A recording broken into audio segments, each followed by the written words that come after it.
step into the day with the dawn ringing in my ears. Oh, well, I tune to my TV show. No better way, I gotta get myself into gear. Let's go. Oh, and I feel good today with my wake up in the morning Expresso. I feel good today. It's my feel good breakfast show. A very good morning to you, South Africa. Welcome to it. Yes, it is your feel-good breakfast show. A brand new day. Happy Monday, everybody. Welcome to it. We're live. Thank you very much for choosing to wake up on the right side of lockdown and waking up on the feel-good side of life. This is Expresso live on SABC3. Hello, Riley. Hello, Tavisa Makavela. I'm loving your energy this morning, and a morning to all you beautiful people. Now, with the bitterly cold weather conditions hitting South Africa, well, we thought we'd kickstart the morning with a warm cup of Super M. Yeah. Mine's just about ready. We've got about 15 seconds on that. And while we are in the kitchen, here's what's on the menu in today's term with regards to recipes. Tubbs, you ready for it? I see Super M already charged up. Oh, you know me. You know me. I don't waste time. So, of course, guys, stay tuned this morning. We've got some incredible recipes on vegetable cottage pies. We've got veggie-loaded Bolognese-inspired pasta. We've got savory mince-baked samosas. We've got chipotle meatballs. And, of course, just that sounds like your Super M ready. We've got my Super M ready for the morning, ready for the cold tubby. So let's see what Just put it here, put it here. Jamie Lee, good morning. Good morning, boys. Save some for me. Hello. Good morning, South Africa. My name is Jamie Domberg, reporting live on your Feel Good Breakfast Show, making sure that you guys are entertained for the next 3 hours. But of course, we are currently facing two pandemics, one, coronavirus, and as Cyril Ramaphosa said, you know, the fight against our women and children in South Africa. Unfortunately, the sad reality is that, you know, South Africa is one of the countries with the highest rate of femicide in the world. And on social media, we're actually asking you, what do you think can be done to ensure the safety of our children and our women in South Africa? I think it's time now that we hold our men, our friends, our brothers accountable for the actions against the violence against women and children. But that is going to be our conversation throughout the show and also on our social media. So please connect with us throughout the day. It's going to be a banger. Thank you again for choosing to wake up on the right side of bed. But right now, we are going to find out what's happening in and around the world with Uncle Tabsy. Thank you very much, Jamie. Let's take a first look at those news headlines, starting off here at home in South Africa, where President Cyril Ramaphosa has announced that the sale of alcohol has been suspended with immediate effect, and an evening curfew from 9 p.m. to 4 a.m. would continue from today. He said the decision was made because many people ended up in accidents due to alcohol use, which placed a further burden on hospitals that now must give priority to COVID-19 patients. Ramaphosa was addressing the nation from the Union Building in Pretoria amid the sharp rise in COVID-19 figures lately. He also announced that wearing cloth masks would be publicly mandatory at all times. He said the National Coronavirus Command Council has considered returning to higher containment levels, but decided it would hurt the struggling economy. Meanwhile, Health Minister Zweli Mkhize last night said the country now had 276,242 confirmed COVID-19 cases, with 12,058 new cases identified in the last 24 hours. The country has passed another milestone in the outbreak, with the death toll now breaching the 4,000 mark by 79 cases. In international news, Australia has suspended its extradition treaty with Hong Kong in response to fears over a national security law imposed by China. Prime Minister Scott Morrison said that the new law undermined Hong Kong's own basic law and the territory's current level of autonomy from Beijing. Australia planned an extended visa for Hong Kong residents and encourage businesses there to relocate, he said. And now China has criticized the move as gross interference in its domestic affairs. Meanwhile, Canada has also suspended its extradition treaty, while the UK has offered citizenship options to Hong Kong residents. And now, after more than 30 years of Islamist rule, Sudan has outlined wide-reaching reforms, including allowing non-Muslims to drink alcohol and scrapping the apostasy law and public flogging. Women also no longer need permission from a male relative to travel with their children. Non-Muslims are now allowed to consume alcohol in private, import and sell alcohol, but could still be punished if they're caught drinking with Muslims, as the ban on Muslim drinking remains. Until now, anyone convicted of renouncing Islam or apostasy faced the death penalty. And now, historic news regarding Sri Lanka's elephant population. Wildlife enthusiasts in Sri Lanka have been thrilled by the news that an elephant which frequents in the Minaria National Park has given birth to baby elephants, 2 of them twins. This is a rare and special occasion, as it's the first time in the recorded history of Sri Lanka that twin baby elephants have been observed. The Director General of the Department of Wildlife Conservation, Dr. Taraka Prasad, said all of this, and he added that elephants are less than 1% likely to give birth to twins, and there's even lesser chance that both calves could survive into adulthood. He said the authorities were taking all measures to protect the historic arrivals, and now 3 to 4 weeks old, and their mother Sri Lankan elephants are a subspecies of the Asian elephant, and now their number has dwindled to just 7,000 according to the latest census, down from an estimated 12,000 at the beginning of the last century. Elephants are now protected by law, and killing them is in theory punishable by death. And now, turning our gaze to the world of entertainment, one of the hardest aspects of social distancing is not being able to feel that warm, loving hug from one of your favorite people in the world. Longtime best friends Oprah Winfrey and Gayle King recently shared the sweet moment they got to hug for the very first time since the COVID-19 pandemic. Gayle quarantined in a guest house on Oprah's California mansion property for 13.5 days, along with her small crew from the daily morning show CBS This Morning, which were filming from the location. And after they all received the confirmation that they had tested negative, they followed Gayle as she ascended the steps of Oprah's house to be met by her bestie's embrace, after which they were all treated to a freedom dinner inside. Fans who have been following their journey on Instagram were delighted, and actress Jennifer Garner commented, "I feel safer knowing you ladies are together." And that's where we leave it for now. Here is a look at your sports.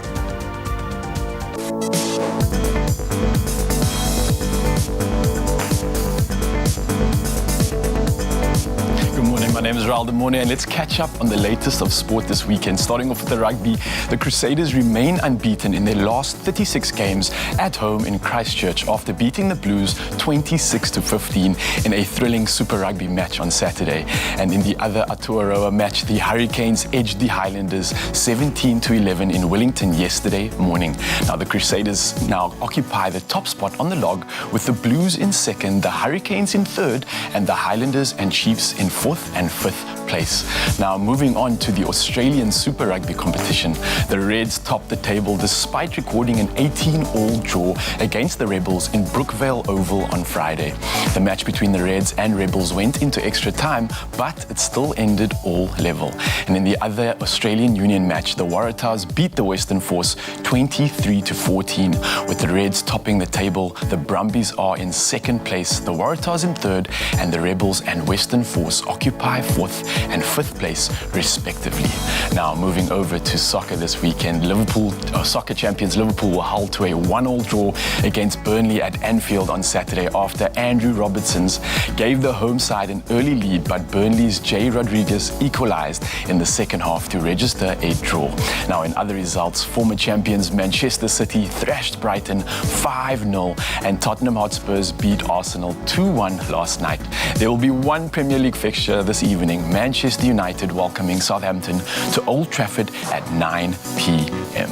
Now over to the motorsport. Formula One world champion Lewis Hamilton took his first victory for the year at the Styrian Grand Prix at the Red Bull Ring yesterday afternoon. It was Hamilton's 85th win in his career, and yet another 1-2 finish for Mercedes, with his teammate Valtteri Bottas in second place. Red Bull's Max Verstappen finished in third place, and it was a day to forget for Ferrari as their drivers Sebastian Vettel and Charles Leclerc collided and both cars had to retire. That's a recap of your 6 a.m. sport. Over to the weather with Jamie Lee Domberg.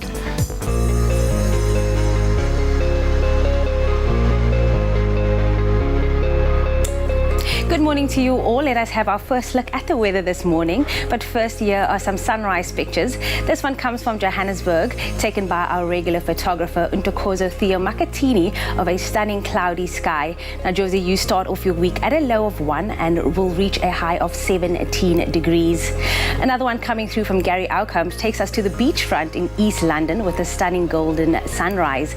Now, East London, your minimum temperature for the day is 10 with a maximum of 25 degrees. Thank you so much to Untokozo and Gary for your incredible sunrise pictures. I hope that you'll have a great start to your morning and the start to a brand new week. Now, if you do find yourself in the Western Cape, you would have experienced an intense cold front that has been lashing the entire province since last night, with gale force winds and heavy rain, which could lead to flooding. The province's local government minister, Anton Bredell, has asked Capetonians to remain indoors today and not to drive around unnecessarily. Now, worse conditions than those of last week's storm over the area can be expected, the South African Weather Service has predicted. This in the wake of the storm a few days ago, which left people waiting in a long queue to enter the Matroosburg Nature Reserve on Saturday to get a first-hand glimpse of the snow that fell over the Western Cape Highlands. Now, the intense cold front that moved in on South Africa on Thursday created the perfect winter wonderland thanks to widespread snowfall in the Eastern Cape, Lesotho and areas across the Western Cape. Now, even more snow can be expected today and tomorrow. If you experience any, please be sure to share that moment with us with some pictures. We'd love to see it. Now, here are the temperatures for the rest of the country. Starting off with Polokwane, clear conditions can be expected today with a low of 4 peaking at 20 degrees. Umbombela, your range is 9 to 28 degrees. Pretoria, 219. Johannesburg, 117. And for you, Mahikeng, your low is 1 peaking at 21 degrees. Klerksdorp, your range is 1 to 21 as well. And then Kimberley starts the week off below 0 at -2, peaking at 21 degrees. The same follows for Bloemfontein at a low of -2, peaking at 18 degrees. Richards Bay, your range is 13 to 27. And then partly cloudy conditions for you, Pietermaritzburg, with a low of 5 and a high of 25. If you do find yourself in South Africa's playground Durban today, your minimum temperature is 10, peaking at 23. Mthatha, 6:26. East London, 10:25. Cradock, your low is 2, peaking at 19 rather. Port Elizabeth, the friendly city, can experience a low of 18, reaching a maximum of 21. And then a rainy day for George is expected with a low of 6 and a high of 18, with a 61% chance of rain today. Then cold, of course, continues in Cape Town today, the mother city, ranging from 9 to 14. And then a 69% chance of rain for Worcester, reaching a low of 3 and peaking at only 8 degrees. Sutherland, 2-6 with a 70% chance of rain. And then last but definitely not least, Uppington, your low is 2, peaking at 16. But of course, whatever the weather, wherever you find yourself on this beautiful Monday, make sure that you have a beautiful day. Thank you very much, Jamie Lee. Well, you are off to a good start because you're here on your Feel Good Breakfast Show, Expresso Live on SABC3, the start of a brand new week. It's a Monday. You know what that means? It means we get into our feels, we get into our gospel inspiration with Jared Ricketts and Roderick McKay, of course, here on your Feel Good Breakfast Show. Still coming up after the break, they're going to be performing, of course. That's going to be happening all throughout the morning. But of course, you get to find out a bit more about Roderick himself, the man behind the keys, what makes him tick, what gets him into key. So stick around right here. And of course, remember to connect with us on our social media, Expresso Morning Show, SABC3 on Facebook. We'll see you after this.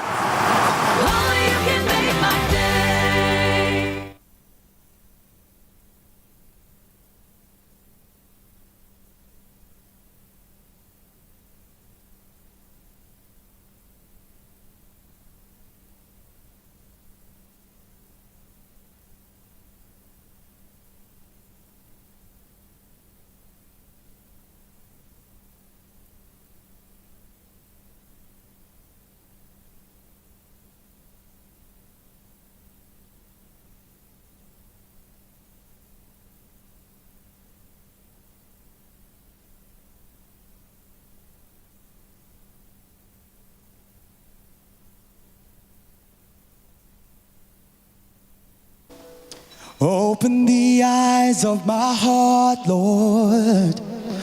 Open the eyes of my heart. I want to see you.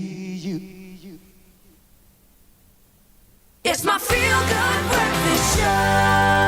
Happy birthday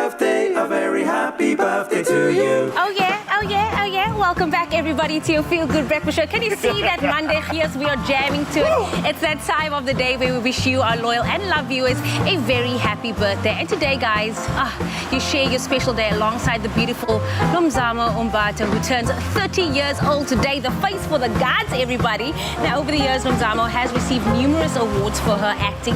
Nomzamo recently signed a management deal with one of the world's biggest talent agencies, CAA in Los Angeles, girl putting us out on the map, and we are so happy for her. Nomzamo can be seen in Paramount's forthcoming Coming to America.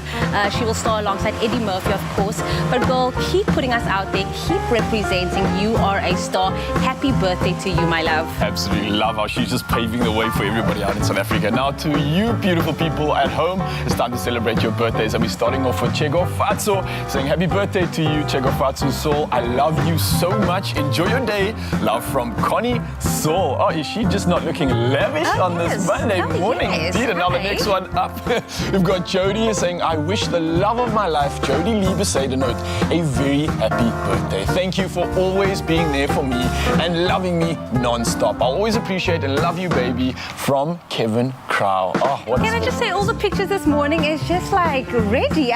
They're ready for the week. Monday morning has turned up, Jamie. Monday beauty is just coming through. Now the next one reads, happy birthday to my wife, Madania. May the Almighty grant you many more happy and splendid years to come. Lots of love from your loving husband, Gesant. He loves you, Madania. And the next one reads, happy 40th birthday to my beautiful aunt, Tebogo. I'm wishing you all the best, lots of love and many more successes in your life. And this comes a love from Tumi Laleta. Birthday to you. Now Sean is celebrating a birthday. Happy birthday to Sean Zamagi Masoleni. May God keep blessing you more. You are loved from your mama. Oh, have a beautiful birthday, Sean. Now, Mambo Cholo, your birthday is truly a day worthy of celebration. For all you do, I express my endless appreciation. Happy birthday to you from your friends and family. Oh, have a stunning. It looks like everyone here is just auditioning for like a presenter search. They're looking so good, Jamie. I know. Okay. Now the next one reads, today is special not because it's your birthday, but because we are blessed with the opportunity to honor such an extraordinary person. Thank you for everything, Catherine. Love from your family. Also, everyone is poets and they don't even know it, because the messages that are coming through today is just so heartfelt. But of course, if you would like to send your loved one a birthday message, then please do so by sending us your birthday videos to 071 640 6551 or email your wishes to birthdays@cordova.tv. But as you can feel the gees in the studio, everybody, happy birthday! Happy birthday, everybody celebrating their birthday this morning. Yes, plenty of gees in the building this morning because, you know, it's a Music Monday, it's a Gospel Monday. Of course, one man who you have seen week after week after week, every Monday, just hitting those keys alongside Jared Ricketts as he gave us the vocals, is the man himself, Roderick McKay, 25-year-old Belleville South. Stand up this morning because the very best of Belleville, in fact, the very best amongst the best of South Africa is in the house. Roderick. Yeah, man. Good morning. Mornings. Dude, it's been such an incredible time the last couple of weeks having you come here every single Monday and playing such incredible tunes for us. But where did it all start for you? Well, it started in church. Yeah. I always tell the story. I was basically forced to play piano because there was no one in church to play the piano. Wow. And I'm actually not.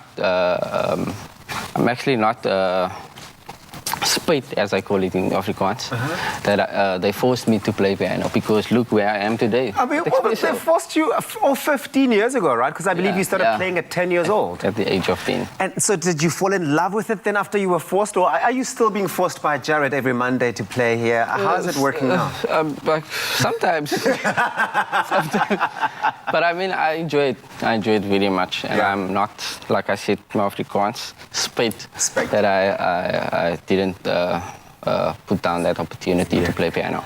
Yeah. The thing is, your range is also quite incredible because you're able to move from playing tunes with Jared Ricketts, and what most people don't see, is that at the end of the show, you play around, you fool around. I mean, we'll see you very often with Kat, just like playing all sorts of other songs, R&B songs and all of that. Definitely. Is it something that you do? Do you specifically choose to focus on gospel, or do you play around with all sorts of genres, even on stage? Well, I've learned it's very good to be versatile. Yeah. So I listen to all types of genre. Yeah. Into like soft rock, hard rock, country music, Yeah. Latin. Latin is my favorite though. Yeah. It's my favorite, but I love gospel music very much. And where do you draw inspiration from? Who are some of the top pianists in the world that you look up to? Oh, like a lot of people, they're not gonna know these names. But I mean, like all musicians will know them. Yeah. So it's Russell Ferrante. He's in a band called Yellow Jackets. Yeah. Maybe like heel bikies. Yeah. And then you get Chicoria. Yeah. Plays Spain.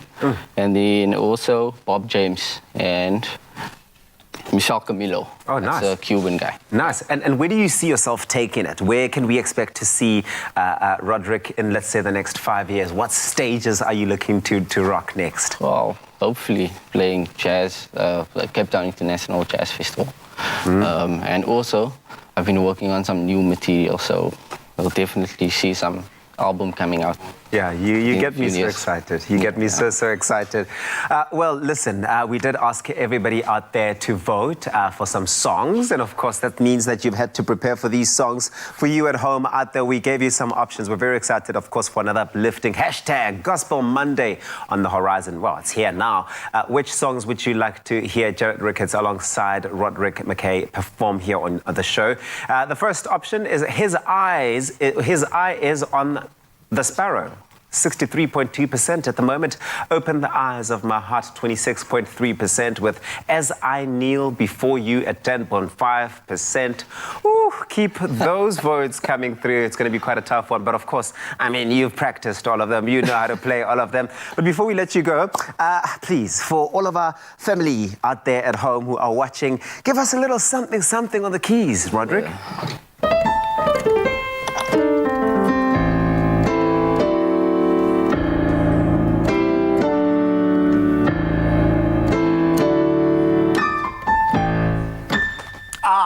Come on. That just made me want to grab another sort of super amp, warm it up, just sit there on the couch, heat up, fireplace over there. Maybe a cuddle here, maybe a cuddle there. Okay, maybe just one cuddle. Let us know what you thought of that Expresso Morning Show, SABC3 on Facebook. And of course, this performance is coming up with Jared Ricketts a bit later on.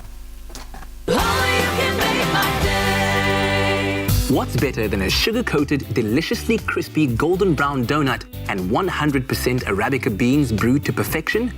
Treat yourself and warm up your morning with a little sweetness from McCafe with the all-new mini donut and cappuccino offer. A little lovin' doesn't have to cost a lot. Great coffee, simple.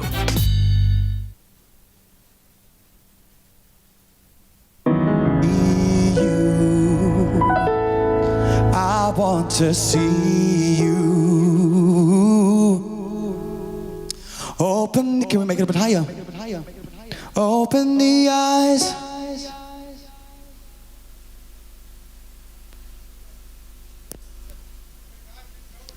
Open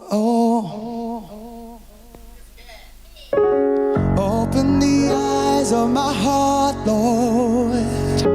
Open the eyes of my heart. I want to see you. I want to see you. Open the eyes of my heart, Lord. Open the eyes of my heart. I want to see you. I want to see you highly.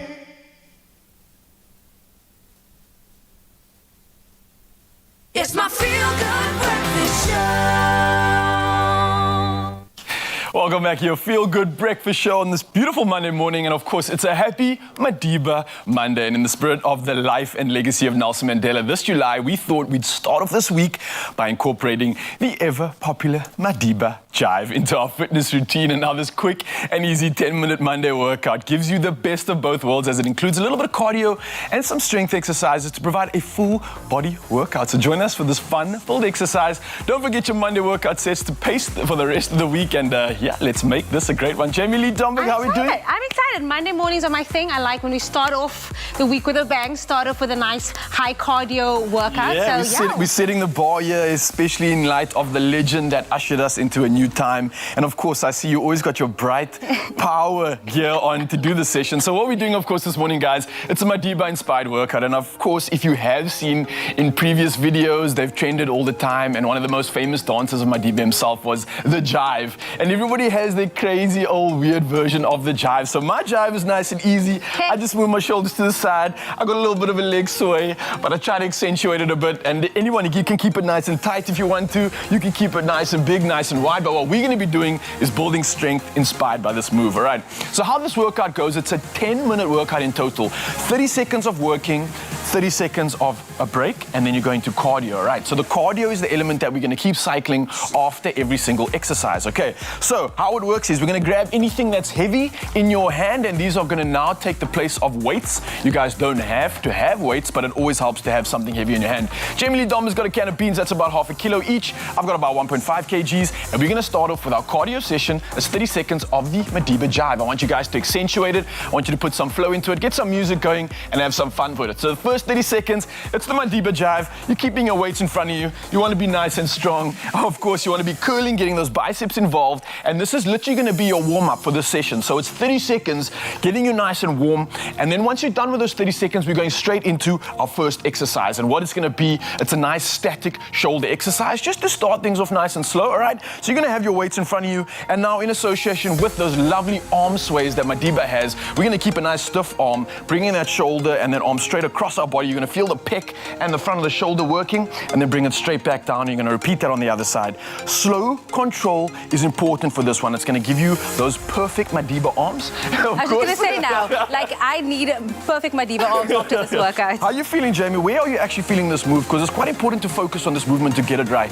Where's the burn and the stimulation coming from for you? Can I say something? Only because I'm used to heavier weights than this, so I would definitely... Are you trying to tell me you're too strong, girl? I'm not trying to dumbbell shame you right now, but this does nothing for me. So I would actually try to incorporate maybe the water bottles, but I'm liking this just for movement and to get me like loosened up. So this would be like my pre-workout, because you can work out. Perfect, guys. Well, there you go. Jamie Lee Domberg already miles ahead into her fitness journey. If you guys are starting, don't fret. You don't even need any weights. But if you are like Jamie Lee Domberg, you want to step it up a little bit, grab some water bottles, and if anything else, grab some weights or anything heavier that you do have at home. All right, so after that workout, of course, we'd go back to our 30 seconds of the Madiba jive, which will be your cardio intensive session. Now we're moving over to exercise number 2. So you're going to sit on a chair or find a couch, and we're going to work on the lower body, but we're still going to stick with the theme of the jive, all right? So you're going to have your legs straight up in front of you, and as we would sway our arms, like we were doing the jive, we're going to start bringing our knees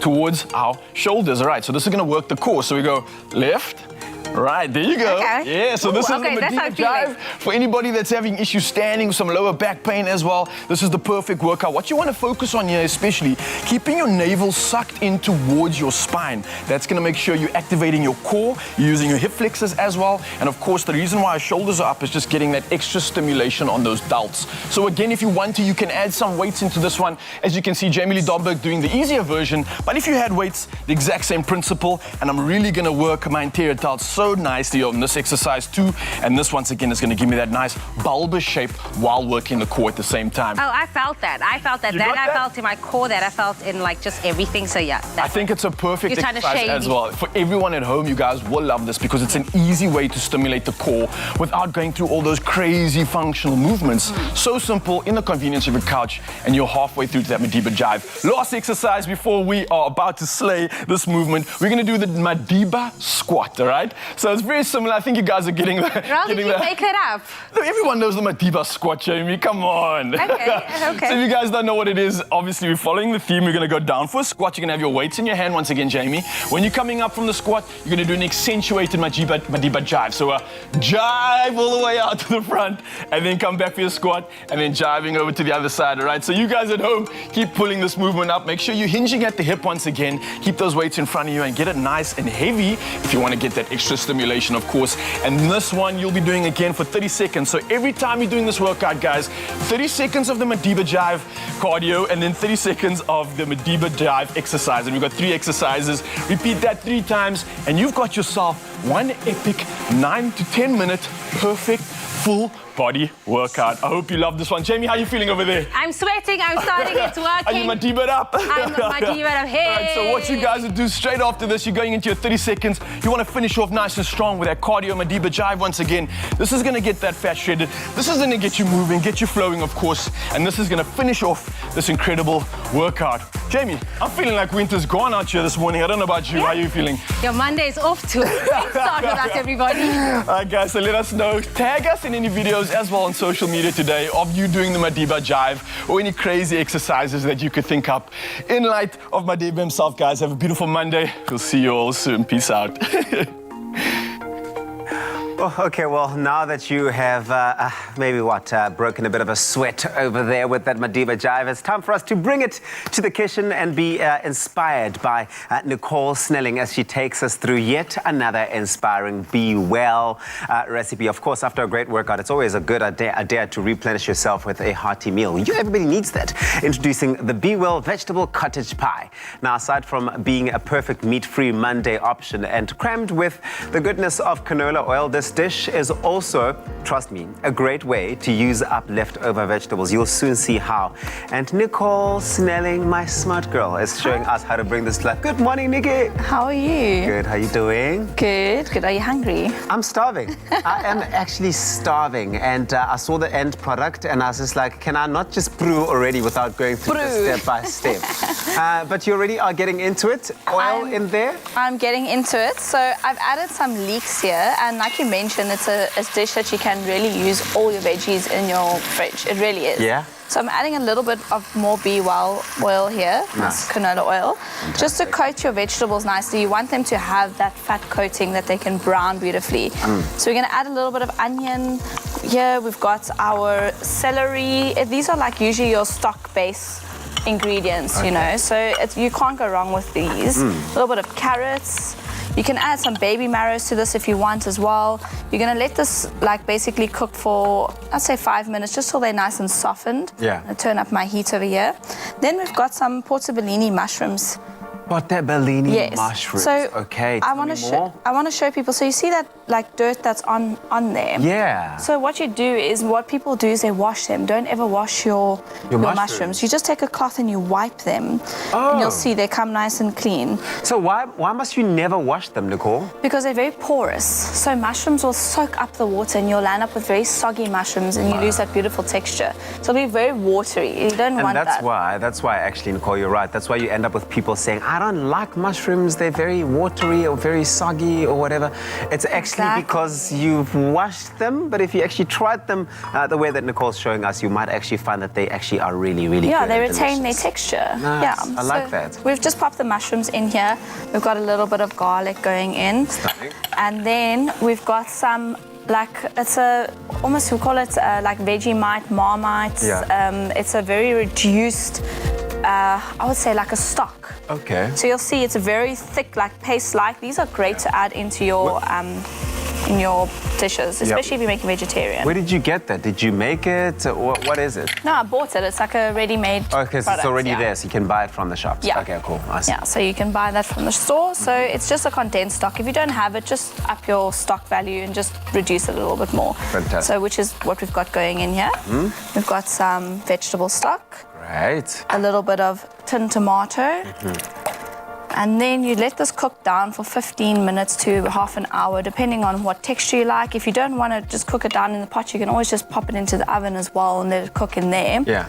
And then we've got some lentils. So you could use lentils, you could use split peas, whatever you have in the pantry. So a lot of good stuff going in that pot, eh? So much good stuff. Like you said, you can use anything. Yeah. As long as you bulk up your veggies, cook everything nicely, like a nice thick stew like. Yeah. Then you're gonna top it off with some cauliflower that I've just mashed up with a little bit of milk, a little bit of cheese. If you're a vegan and you don't want to do the cheese and the milk, do your almond milk, your oat milk, and then just don't put cheese in, that's all. Yeah, yeah. So what you do is say we pretend this is cooked off beautifully. You're gonna Let's add... pretend. We're pretending. We're pretending it's all cooked. After a while, you obviously will see when it's cooked because you have been paying attention to your pot. Exactly. So you've got your beautiful veggie mix. I mean, you can see it's still beautiful in color. So even if you want to just have that texture in your vegetables, you're more than welcome to. Yeah. Okay, well, if you want this recipe, you go on our website. It's www.expressoshow.com. We've got this recipe loaded on there with all of the ingredients you're going to need to sort of bring it to life, really. It's quick, it's simple, it's easy to do. It really doesn't take a lot. And like Nicole mentioned, you can make use of all of your leftover vegetables. So nothing goes to waste with this particular recipe. Expressoshow.com. Now, Cool. Just a little bit of salt and pepper.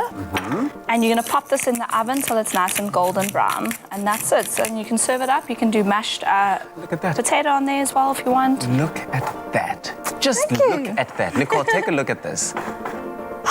I'm very proud. How do you feel about yourself having done this? I'm very, very proud. Okay, I can't wait to dig in. Well, I can't wait to dig in. Oh, okay, are you This is jumping the gun This here? is a masterpiece. Okay, so I'm just going Thank you. to Have a pull this try. in a little bit and then give it a try. Hey, what's up, young? It just came out the oven. You can see it's like steaming hot. It's very hot, eh? But it's so delicious, too. Should have warned me before I put it in my mouth. Well, I got to get you back somehow. This is so good. I promise you, meat-free Mondays and meat-free days or dishes don't have to be boring. I promise you. How's that for a meat-free magic of Monday or meat-free magic this Monday? I know that my dinner plans are certainly sorted because of this. Thank you very much to this beautiful dish and for you, Nicole, for bringing this to life. Of course, to get your hands on a whole range of delicious recipes and inspiration, go on to bewellfoods.co.za. That's bewellfoods.co.za and download your free cookbook and get busy in the kitchen. Everyone's going to love this. I promise you. Trust me. Okay, I'm Just not blow going to on do it it this again. time. Visit bewellfoods.co.za to download your free immune-boosting cookbook today. Be well. Love. Food. Life. Oh, you can make my day.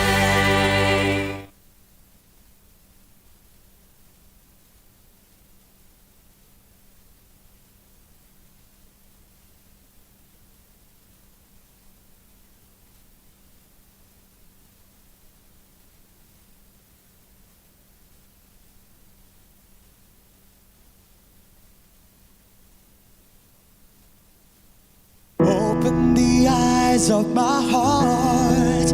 I want to see you. I want to see you. Open the eyes of my heart, Lord. Open the eyes of my heart. I want to see you. I want to see you high and lifted up, shining in the light of your glory. Pour out your power and love as we sing, holy, holy, holy.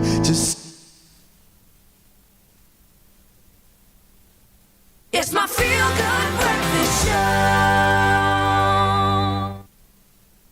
Welcome back, you gorgeous people. You're still keeping it locked right here on your Feel Good Breakfast Show. It is a Monday, and thank you so much for choosing to wake up on the right side of bed this morning. Now, Nelson Mandela International Day is being commemorated this Saturday, the 18th of July, and people across Mzansi and the world alike have been finding ways to address their community's specific needs through various initiatives, which is even more critical during this global COVID-19 pandemic. Now, our beloved former statesman Madiba legitimately lived to one of his core values of service before self, the spirit of which is truly encapsulated by participating in Mandela Day. That's why we're sharing his following words of wisdom this morning with all of you.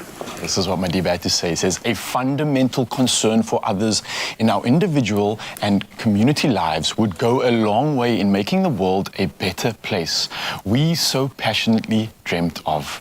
I think that just speaks to the power in community. I think trying to do things on your own, as successful as it can be, it's far more powerful and far more impactful when we do it together. And I think that's something that we need to take with us this Monday morning, fresh and early, get everybody involved in the week and achieve all those beautiful goals that you've dreamed of. Absolutely, and also let us know on our social media how you'll be commemorating this Saturday, 18th of July, International Madiba Day. We'd love to hear from you. Keep the conversation flowing and going on our social media platforms.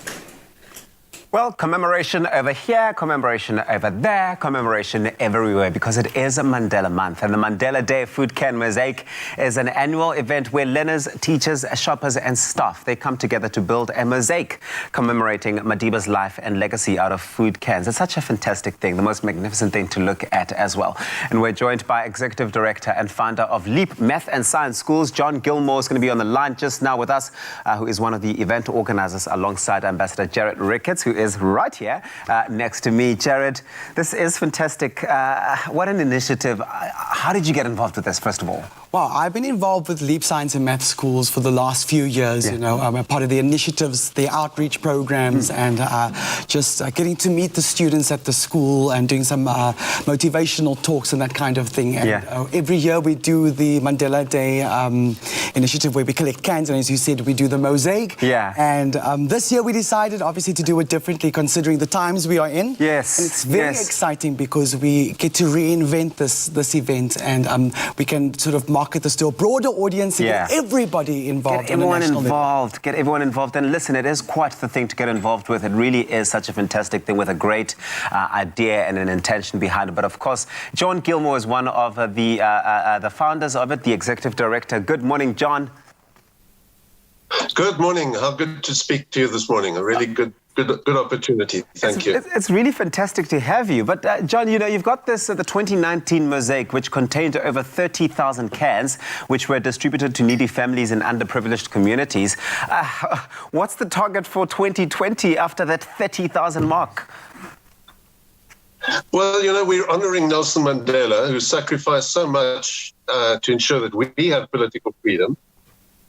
And so we're working with the Global Teachers Institute, Leap Science and Math School and Global Teachers Institute, and we're targeting the virtual placement of over 50,000 Rhodes quality cans. Last year, we set out the mosaic in the food court of the beautiful Clearwater Mall in Roodepoort, supported by Hyprop, and we previously built the mosaic for 3 years at Canal Walk in Cape Town with Jared, as he has said. Jared, this is I mean, you can see how much I'm smiling here because I want to get involved. This year you are doing things differently with people not necessarily able to make it to the malls because of social distancing, and we can't gather in that way. But how's it going to work? How are people going to get involved and do this online? So now we've got the Mandela Day virtual concert that we are putting together for the 18th of July, something at 1 o'clock. And how it works this time is that you buy your virtual can. So you go to www.mandeladay2020.org and you purchase your virtual can, and then you also receive your ticket for the concert. And so the fortunate thing about doing this online is that we now have the opportunity to target a bigger audience, and we can contribute in a bigger way. As John has said, we are celebrating Nelson Mandela, and in this way we get to be a part of extending that message that he left us with. That is empowering and uplifting. You know, it's important to make sure that our kids are fed, but it's also important to make sure that their minds are fed as well. That's the amazing work that Leap Science and Math Schools is doing. So I love that you're broadening it up for everybody to get involved with. I think the online move is a great one. But John, how can individuals and companies make donations to place virtual cans on the mosaic? What needs to happen there? Well, we've got some great partners on board, long-time partners, Business Systems Group, Rhodes Food Group, Quality Food Group, Clearwater Mall, and so on, the ones I've mentioned. And it's quite simple, really. You go to the www.mandeladay2020.org and you commit to 67 Rand for 5 cans, or 201 Rand for 15 cans, or 670 Rand for 50 cans, or whatever amount you wish to donate. And that we will make sure goes directly to feed the children and the communities that are served by LEAP and the Global Teachers Institute. And as Jared has said, it's feeding the bodies and feeding the minds of children living in marginalized communities like Ipsloot and Alex and Karankua and places in the north like Jane First in Limpopo. John, it's taken so much work and such a commitment and a dedication from your end, not just you, obviously, together with your team and everybody else who has been involved to bring this to life and get it to where it's come to now. On the 18th of July, the final mosaic is going to be unveiled. There's going to be a live performance over there, which Jared just mentioned to us. Tell us more about this. What else can people expect to experience on the day? Well, do you need to experience much more than Jared Ricketts? But okay. First of all, if you're asking me, the answer is absolutely not. If you only just gave me Jared, I would be happy to just rock up and then log out straight afterwards. Exactly. And we know he was nominated in 2019 for the Best Pop Album category in the debut album, Break the Rules. So he'll be headlining and hosting the 67-minute-long concert next Saturday, 18th of July, on Mandela's birthday, starting at 1 o'clock, hosted by Penny Lane Studios. So Jared will be performing along with other artists, and he'll share some visuals, interviews, information about the schools and the Global Teacher Institute. And this will in itself be such a good way of spending 67 minutes in honor of the children that Mandela loved so much. Yeah. And, you know, Mandela had an ambition, a dream for the children, and we haven't fulfilled that dream. And we're working to do that. And not only will you be attending that concert, but you'll be able to provide 5 Rhodes quality cans to feed hungry children and support relief and GTI. So, and of course, there's the big reveal of the unique Kyron Damon's COVID-19 image of Mandela. And I don't want to break any secrets, but it's a special image and will really be quite a surprise as to what our local artists can produce. Well, John, I'll tell you now that I am certainly looking forward to it. Jared, before we close off, 67 minutes performing is not child's play, even for a summer-nominated superstar like yourself. But you got to let me in a little bit here. What can people expect to experience? You see, I don't want to give too much away. Yeah, you know, it's a show and people have to get their tickets. Yeah. I'm very excited. I can say, however, that we have more than one act, you know. So I'll be there, and there's some other artists. We do have the legendary Vicky Sampson, who is going to be joining the bill. And yes, people, she will be singing African Dream. Oh, wow. There's no other way to do that. And so that's all I can say for now, but be sure to visit www.mandeladay2020.org and get your tickets by purchasing your can to be a part of building this beautiful mosaic, as John has said. That's the big wow factor. And then we're going to entertain you and celebrate the life of a global icon that we were able to call the president of our country. I love it. John Gilmore, thank you very much for joining us this morning. I think this is a fantastic initiative, and I wish you all the best with the mosaic this year, and of course with the event happening on the 18th of July. I know it's going to be a rocker. Jared, all the best on the day. But of course, they've done 30,000 last year, with more to do this year in 2020, and you can get involved and be a part of really changing a child's life. It's such an inspiring initiative to get involved with. So do go on to www.mandeladay2020.co.za. What an amazing initiative this morning from John Gilmore and Jared Ricketts. Seeing that we have Jared Ricketts. Jared Ricketts, come on over. You're going to play with us this morning. Ooh, yes? Sit I'm down. Yes, guys. Today we are really feeling the Mzansi spirit, and our 5-second game will be celebrating all things South African, okay? Let's meet our competitors that didn't even know that he'll be playing until 5 seconds ago. That's how we like to do it. Can we firstly give a round of applause for the man with the voice and hair of an angel, Jared Ricketts. Yay! Coming through with the intro, and can we please welcome the muscle machine with a smile for days, Raldo Mornay, everybody. Yeah. With that smile, yes. Now, you guys know the drill by now. I want answers, and I want them within 5 seconds. The winner will take home these Oma Yum Yum peanut butter rusks, okay? Easy peasy lemon squeezy. All things South African. Are you guys ready? I'm ready. I've been watching Kat and how ruthless he is, so Jared, I apologize in advance. I know that you are pro with this guy. People are going to look at me and go like, ugh. Don't let Kat rub off of you, okay? Please don't let that happen. Keep it cool. Okay, Raul, we'll start with you. Name 3 South African singers. Craig Lucas, Julius Apuma, Jared Ricketts. Yay! Jared Ricketts! I was just going to be like, he's right here. Okay, Jared, here we go. Name 3 South African soapies. Wow, Izzy Dingo, Generations, and Seven Delan. That's good. good. Isidingo. Okay. Raul, here we go. Oh, Raul, you'll get this one. Sure. Name 3 South African mountains.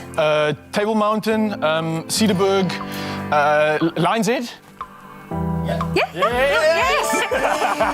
For Nature Boy, you struggled with that. I thought that would be like Just all these mountains came in my mind. I was like, where am I? Here we go, Jared. Name 3 South African beaches. Wow, Manandi Beach, Camps Bay and Muizenberg. I know why you're laughing. I like the diversity there. Absolutely. All You have to keep it real, guys. Manandi Beach is the Manandi thing. Beach, it's the one. Come on. Okay, Raul, here we go. Say hello in 3 South African languages. Molo, Sawubunani, More, hello. English counts, right? English does count. You should have just started with hello. I don't know. Sawubunani? Okay, it's fine. Jared. Yes? Say 3 things South Africans would say when they are shocked. Yo, ha'a, aitsa, neighboru. Wow, you've been shocked a lot in your life before, Jared. Like, you could just spit that out. Just like, where I come from, Athlone, there are so many expressions to be shocked. yo. I think you're just used to everyone's reaction when you sing and they're just like, yeah? I'll take that as well. There we go, Ryle. Name 3 uniquely South African dishes. Tripe and trotters, Fit Cook and Cook Sisters. Yes! Yes! Did I make it? Is it Did I make just it a dish though? But okay, I'll give it to you. I can put it in a dish and eat it with a knife. Wow, bougie. Jared, here we go. Name 3 endearing terms for a friend or loved one. Chommy, liefling, vriend of vriendin. Keeping it safe. Ryle, name 3 South African tourist destinations. Cape Point, Kruger National Park, Table Mountain. Oh yeah, Nature Boy is in his element. Getting those ones. Jared, name 3 South African presidents. Cyril Ramaphosa, Nelson Mandela, and why am I going blank? Why?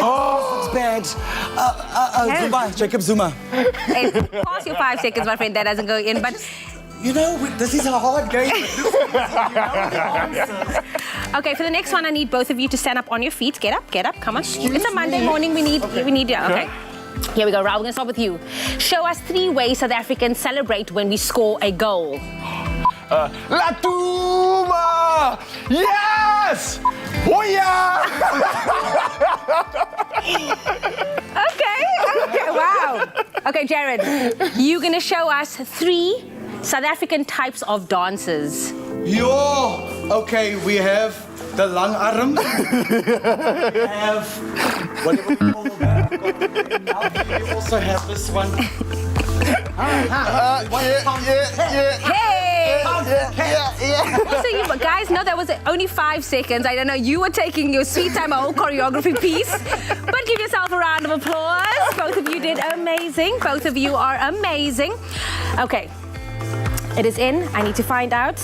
I feel like I was close. Who is the winner? Okay, it was very, very close. But the winner taking home this Oma peanut butter rusks is Raul de Mornay, everybody! I'm so happy I'm his friend because he's going to share. Of course. Okay, cool. You get a rush, you're getting a rush. Okay, Oprah Winfrey. Now, for you guys at home, this week's Oma Rush Dipping Challenge is a big one, okay? We are looking for all the early risers who are up by the crack of dawn and love to enjoy a rush before sunrise. And like they say, the early bird gets the worms because this week's prize is massive, guys. It is beyond me. We are giving away 3 state-of-the-art Smeg kettles and Oma Rush hampers valued at 2,500 Rand. That is big. So make sure that you enter and post your photos on the Expresso Facebook or Twitter page. The competition closes on Thursday at 11 a.m. and the terms and conditions can be found on expressoshow.com. Guys, give us a dance there. Don't mind me. Look at his face. He's like basking in this, but I'm going to steal that box. I'm going to steal that box. You better know. Anyway. You guys are a mess. Our favorite Oma rusks just got a whole lot more yum yum with the all-new peanut butter flavor. Anytime is dipping time. Oh, you can make my day.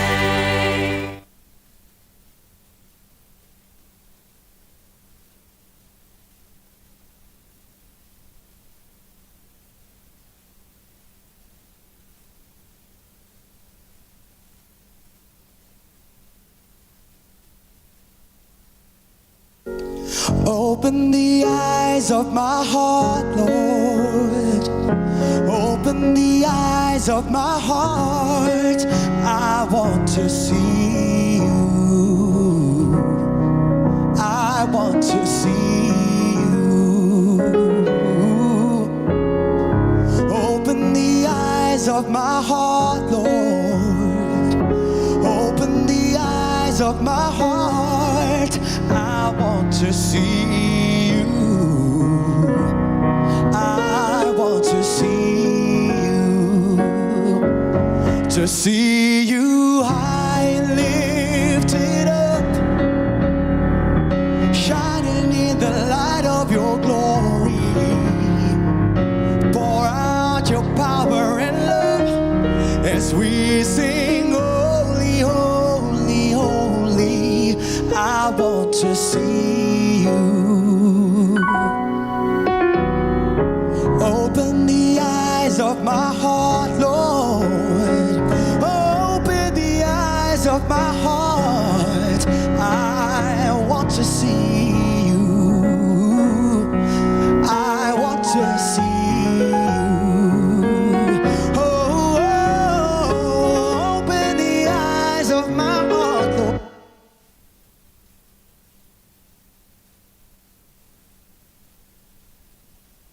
It's my feel-good breakfast show. Welcome back, you gorgeous people. You're still keeping it locked right here on your Feel Good Breakfast show on this Monday morning. We, of course, still have Roderick McKay and Jared Ricketts for our Gospel Mondays. Now, on Friday, we gave you the option to choose 2 songs that Jared Ricketts will perform live in studio this morning. And, of course, the results are in. We have His Eyes on the Sparrow with 63%, Open the Eyes of My Heart, Lord, and then As I Kneel Before You. But as you can see, Open the Eyes of My Heart has taken the second spot. So here they are with Open the Eyes of My Heart. Lord, take it away. Good morning, South Africa. Let's praise God together. Sing along if you know the words. Open the eyes of my heart, Lord. Open the eyes of my heart.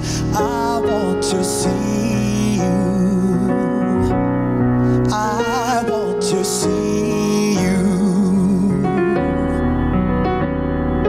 Open the eyes of my heart, Lord. Open the eyes of my heart. I want to see you. I want to see you. To see you high and lifted up, shining in the light of your glory. Pour out your power and love as we sing, holy, holy, holy. I want to see you. Open the eyes of my heart, Lord. Open the eyes of my heart. I want to see you. I want to see you. Yeah, yeah, yeah. Open the eyes of my heart, Lord. Hey, open the eyes of my heart. I want to see you. I want to see you. Hey, to see you high and lifted up. Hey, yeah, yeah, shining in the light of your glory. Oh, pour out your power and love as we sing, holy, holy, oh. Come on, to see you high and lifted up. Yeah, yeah, shining in the light of your glory. Yeah, pour out your power and love as we sing, holy, holy, holy. Sing it for me now. Holy, holy, holy. Holy, holy, holy. Holy, holy, holy.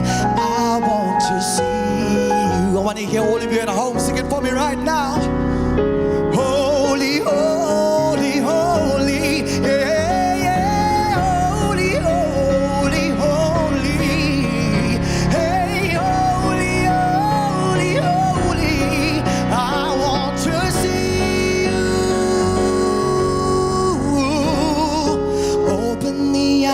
eyes of my heart, Lord.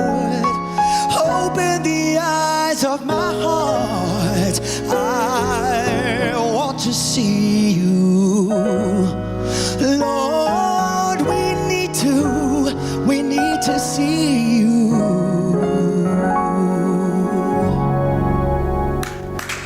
Oh, what a performance, Jared Ricketts. Roderick McKay with Open the Eyes of My Heart, Lord. He's not going anywhere. He will be performing a little bit later on. But right now, let's find out what's happening in and around the world with Uncle Tabiso. Thank you very much, Jamie Lee. We take a look at those 7 o'clock news headlines. We start off here at home in South Africa, where Eskom confirmed last night that it would implement stage 2 load shedding from 9 a.m. this morning till 10 p.m. tonight.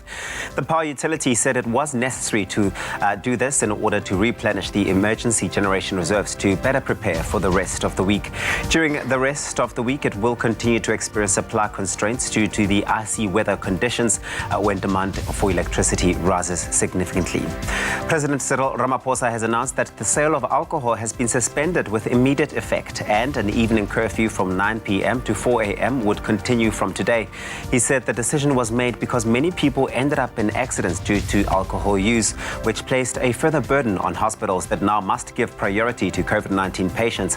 Ramaphosa was addressing the nation from the Union Building in Pretoria amid the sharp rise in COVID-19 figures lately. He also announced that wearing cloth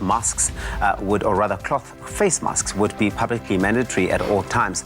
He said the National Coronavirus Command Council had considered returning to higher containment levels, but decided it would hurt the struggling economy.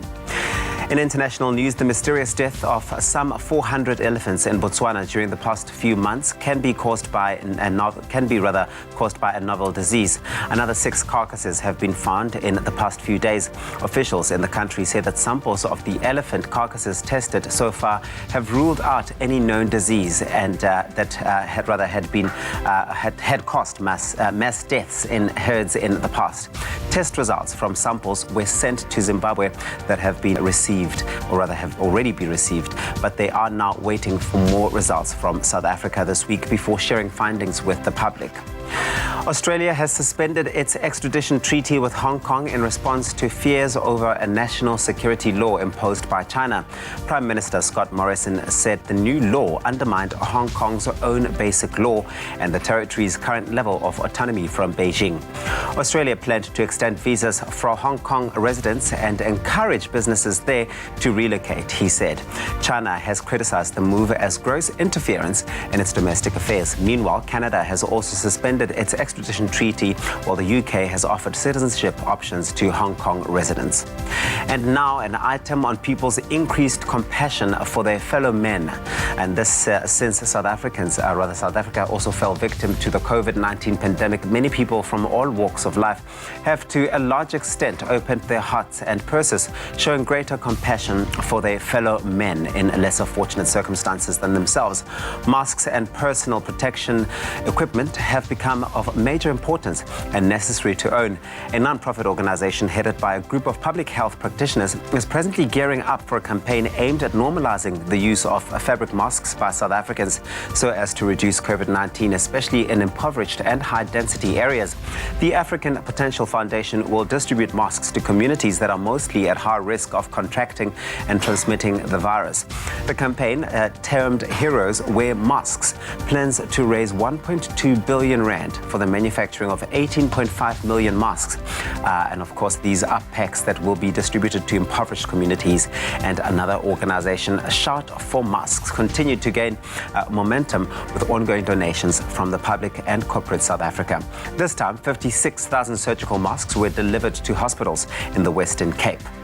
And now, taking a quick glimpse into the world of entertainment, Mzansi rapper AKA announced on Friday that he tested positive for COVID-19, and in a statement released to his Twitter on Friday, he explained his choice to make his results public in order to create awareness around the disease, asserting that he had since taken the necessary precautions as advised by the World Health Organization and our government.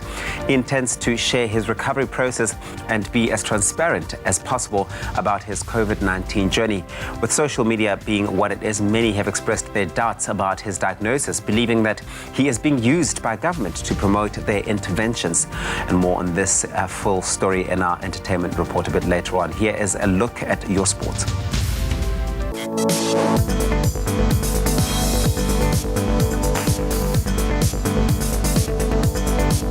Here's a wrap-up of your weekend sports, starting with the rugby. The Crusaders remain unbeaten in their last 36 games at home in Christchurch after beating the Blues 26-15 in a thrilling Super Rugby match on Saturday.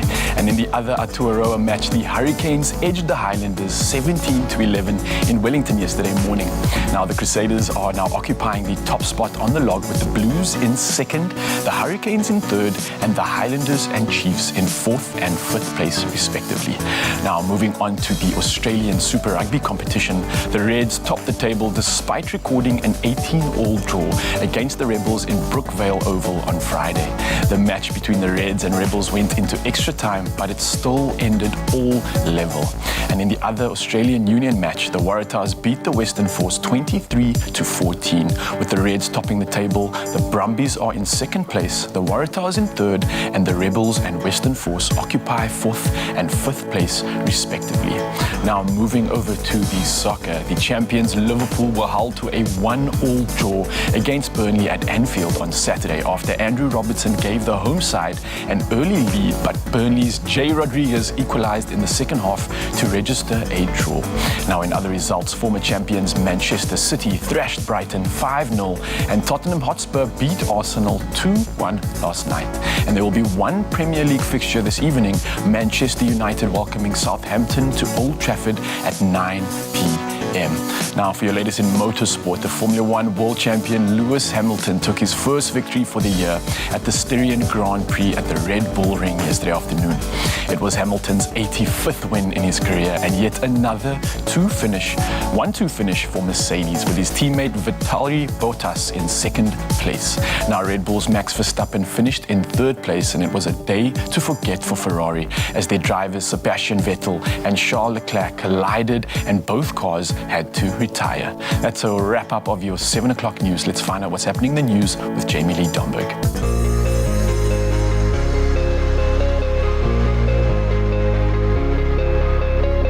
Thank you so much, Raldo Morne. As we do every day, we ask you to share your sunrise pictures with us to see how you wake up in your little part of the country. Now, Adri Elise Kleinhan says, good morning from Montclair in Durban with this image of the sun rising from a distance. Now, Durban, your minimum temperature today is 10 degrees and your maximum will be 23 degrees. Another one coming through from Geraldine, and she sends her greetings to the Expresso family with this one taken in Simonstown in the Western Cape. Expect light rain coming your way today with a low of 10 and a high of 14. Thank you to both Adri and Geraldine for your images. We hope that you have a great start to the week. Now, as an intense cold front has been lashing the Western Cape since last night with gale force winds and heavy rain which could lead to flooding, the province's local government minister Anton Bredell has asked Cape Townians to remain indoors today and not to drive around unnecessarily. Now, worse conditions than those of last week's storm over the area can be expected, the South African Weather Service has predicted. This in the wake of the storm a few days ago, which left people waiting in a long queue to enter the Matroosburg Nature Reserve on Saturday to get a first-hand glimpse of the snow that fell over the Western Cape Highlands. Now, the intense cold front that moved in on South Africa on Thursday created the perfect winter wonderland thanks to widespread snowfall in the Eastern Cape, Lesotho and areas across the Western Cape. Now, even more snow can be expected today and tomorrow. If you do experience any, please be sure to share that moment with us with some pictures. And right now, here are the temperatures for the rest of the country. For you, Polokwane, clear conditions are expected today with a low of 4 peaking at 20 degrees. Umbombela, your range is 9 to 28. Pretoria, your low is 2 peaking at 19. Johannesburg, 117. Mahikeng, 121. And Klerksdorp following after with 121 as well. Now, Kimberley starts off the week with below zero at -2 peaking at 21. And the same follows for Bloemfontein Bloemfontein at a low of -2, peaking at 18 degrees. Richards Bay, your range is 13 to 27, and then a partly cloudy day for you, Pietermaritzburg, with a minimum temperature of 5 and a high of 25. If you do find yourself in South Africa's playground today, Durban, your minimum temperature is 10 with a maximum of 23. Umtata 6.26, East London 10.25. For you, Craddock, your low is 2 with a maximum of 19. The friendly city of Port Elizabeth can expect a low of 8 with a maximum of 21 today, and then a rainy day is expected for George with a minimum temperature of 6, peaking at 18 with a 61% chance of rain today. Now the cold does continue in the mother city Cape Town with a low of 9 and a high of 14 with a 67% chance of rain today, and there's also a 69% chance of rain for Woesterd with a low of 3, peaking at 8. Sutherland, your low is 2 with a high of 6, and then last but definitely not least, Uppington, your minimum temperature is 2, peaking at 16. But of course, wherever you find yourself on this beautiful Monday, make sure that you have a feel-good kind of day. A feel-good kind of day indeed. Thank you very much, Jamie Lee, from all of that weather action to the exciting world of sport, from all of the exciting rugby action in New Zealand and Australia to the top-class football in England. Sports writer Carl Lewis is here to chat to us about all of those sporting highlights from the past few days. Carl, great to have you back. Good morning. Thank you so much. Lovely to be back. Oh, it's good having you in your studio, Carl. Now, of course, this weekend was filled with some exciting sporting action. I got a good opportunity to binge out. And I know, starting with the rugby, we got some interesting results in both the New Zealand and Australian League. You want to tell us about that? Yes, well, obviously, I wasn't too very nice about the Australian Super Rugby version. So I'll start with the Aussies. Friday was very boring between the Reds and the Rebels. But on Sunday, on Saturday rather, the Force, remember they were dumped out in 2017 of Super Rugby in acrimonious fashion. They kind of had a very good game against the New South Wales Waratahs. Although the Waratahs won 23-14, it was nice to see a team that hasn't played Super Rugby for about 3 years put on such a good show. So I think that was the one highlight for Australia. But New Zealand, I mean, that massive clash between the Blues and the Crusaders, the championship team Crusaders coming out on top. But still, the quality of rugby was just, if you look at the different levels between the Australian Super Rugby and the New Zealand, that was just a clear bridge in quality. So that was a lovely game to watch and seeing the Crusaders come out on top. And then the Hurricanes won yesterday. They beat the Highlanders. So I think the Crusaders could be cruising to yet another title. Yeah, Carl, I must say I did have a chance to catch up on the Crusaders game. I'm always backing the underdog, and I really felt like the Blues were going to come through on that one, especially that first half of the game. They were looking like they were in absolute control. And then I think it's just that experience that comes through in the end. The Crusaders, once again, just taking that limelight, clearly showing why they're on top of the log. It becomes so unpredictable as well, right? So, sorry, I missed the last sentence. I was saying it can become just so unpredictable. Yeah, but I agree with Lal.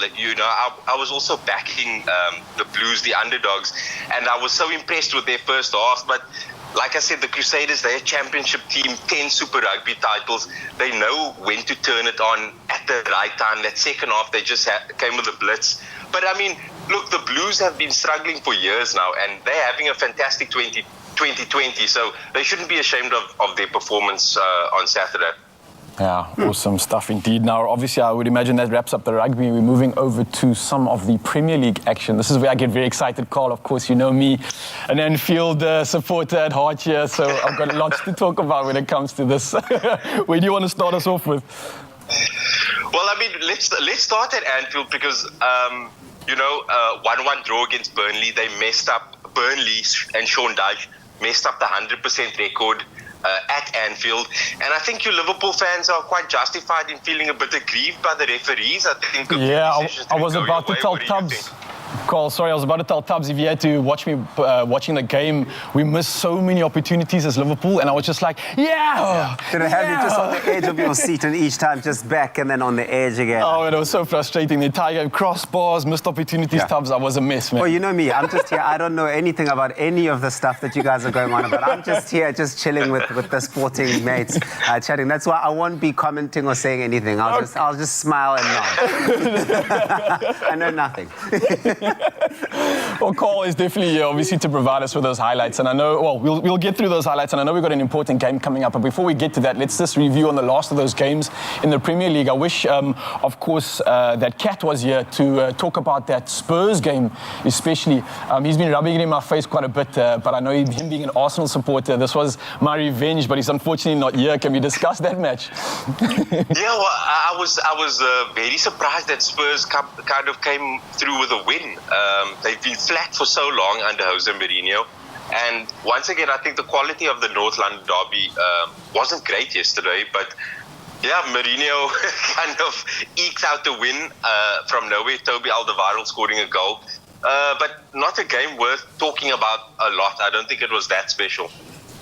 All right, Cole. Well, I think that kind of wraps up the sport for us. But I know there's an interesting fixture coming up tonight. I know you're a big fan and definitely going to be watching that one. So you want to tell us what to expect and what can we look forward to tonight's match? Someone like Tubbs as well, looking for some entertainment tonight, and any of the other viewers, what can they expect from the game? Well, there's so much. The crazy thing about tonight is that if Manchester United win, they go up to third position. This never looked likely at the restart, but they are playing against a great, a solid, Southampton side. Their manager Ralph Hasenhüttl, I think, is one of the best young managers or up-and-coming managers in the world. So they won't be a pushover. So tonight's quite an exciting game. Expect maybe some goals, both teams to score. But yeah, the momentum's with United, so don't be surprised if they're third by the end of the evening.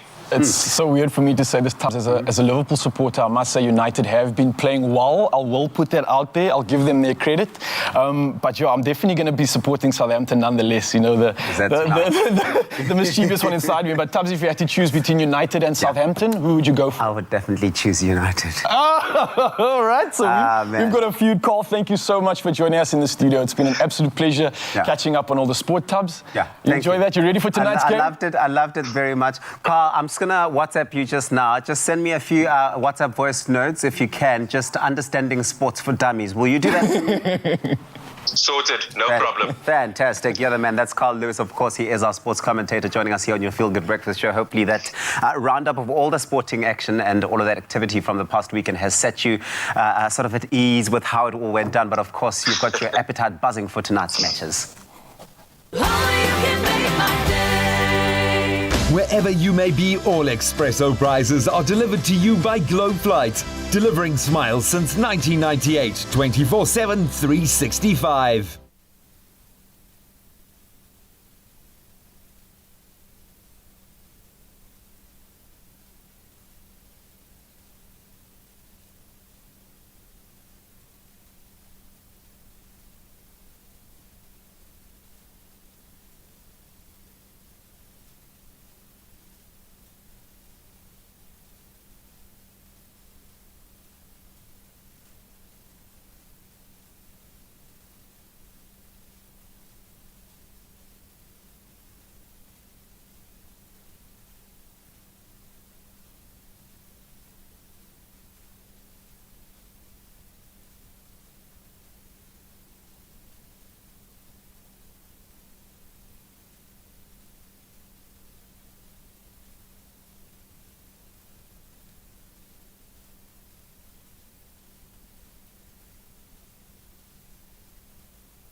It's my Feel Good Breakfast Show. Happy birthday, a very happy birthday to you. Hey, feel it. It is here. Welcome back to your Feel Good Breakfast Show. Everybody, yes, it's that time of the day again where we get to wish you, our beautiful viewers, a happy birthday. And today, you're also celebrating your special day alongside none other than South African international cricket player and former captain of the South African national cricket team, Faf du Plessis, who turns 36 years old. Okay, Faf, we see you out there. Now, he was one of 4 uncapped players to be named in South Africa's 30-man preliminary squad. Last year, Faf du Plessis was selected to play for the Edmonton Royals franchise team in the 2019 Global T20 Canada tournament, and he's the only batsman to play in over 100 international innings before first ever duck. That is big. We wanted to get him online today, but the brother's out. Connection, doing his thing. You know, playing things, but Faf, if you are watching today, we know you are. Happy birthday to you. Happy birthday to you, sir. Wow. Gorgeous birthday wishes coming in, I see. Yes. You want to get into it? Yes. Get started? Absolutely. Sure. So I get the privilege of reading some birthday wishes. You know, I was so envious. I always wanted to do this. Now I get to hold the tablet and do it. Anyway, our first birthday is from Eleanor. I wish Eleanor a happy birthday. God bless you always, from your Elaine Swartz family and friends. Beautiful picture. Check the pose as well. She's got it going. And the second birthday wish is for Elizabeth. Happy 62nd birthday to Auntie Elizabeth, aka Lizma. God bless you more. Enjoy your day, from your sister Julie, Julian, Nolene, Adalia, and Ashley. Dinama, very nice names. And then the next one reads, happy 21st birthday to this beautiful angel, Mbali Miller Bobe. May God bless you with all that you wish for. Have a great day. Love from all your friends. Coming through with the pose. That side vibe, eh? Catching the light. And then the next one reads, wishing you a day filled with a house that cleans itself, dinner that cooks itself, and children who are tantrum-free. I hear you said it, but louder for all the people at the back. After all, you deserve the best. Happy birthday, JJ. And this comes from a major. Indeed, and the next birthday is for Liako. May all your dreams be on fire and light your birthday candles with that flame. Have a gorgeous birthday, Liako. Beautiful wish right there. And then the second one, the next one is Zodwa. Amazing how the little things can have such a huge impact. I'm hoping these little words will impact your day in an amazing way. Wishes and kisses from me to you, sweet thing. I love you, Zodwa, from Andy. Cute man. That's beautiful. It's not every day that the Jared Ricketts get to read your birthday wishes, but maybe Jared Ricketts can maybe sing them a nice little happy birthday to you. Yes, it is come a on. birthday, and so we must sing. Let's do this. Minim nandi kuwe, minim nandi kuwe, minim nandi ku South Africa, minim nandi kuwe.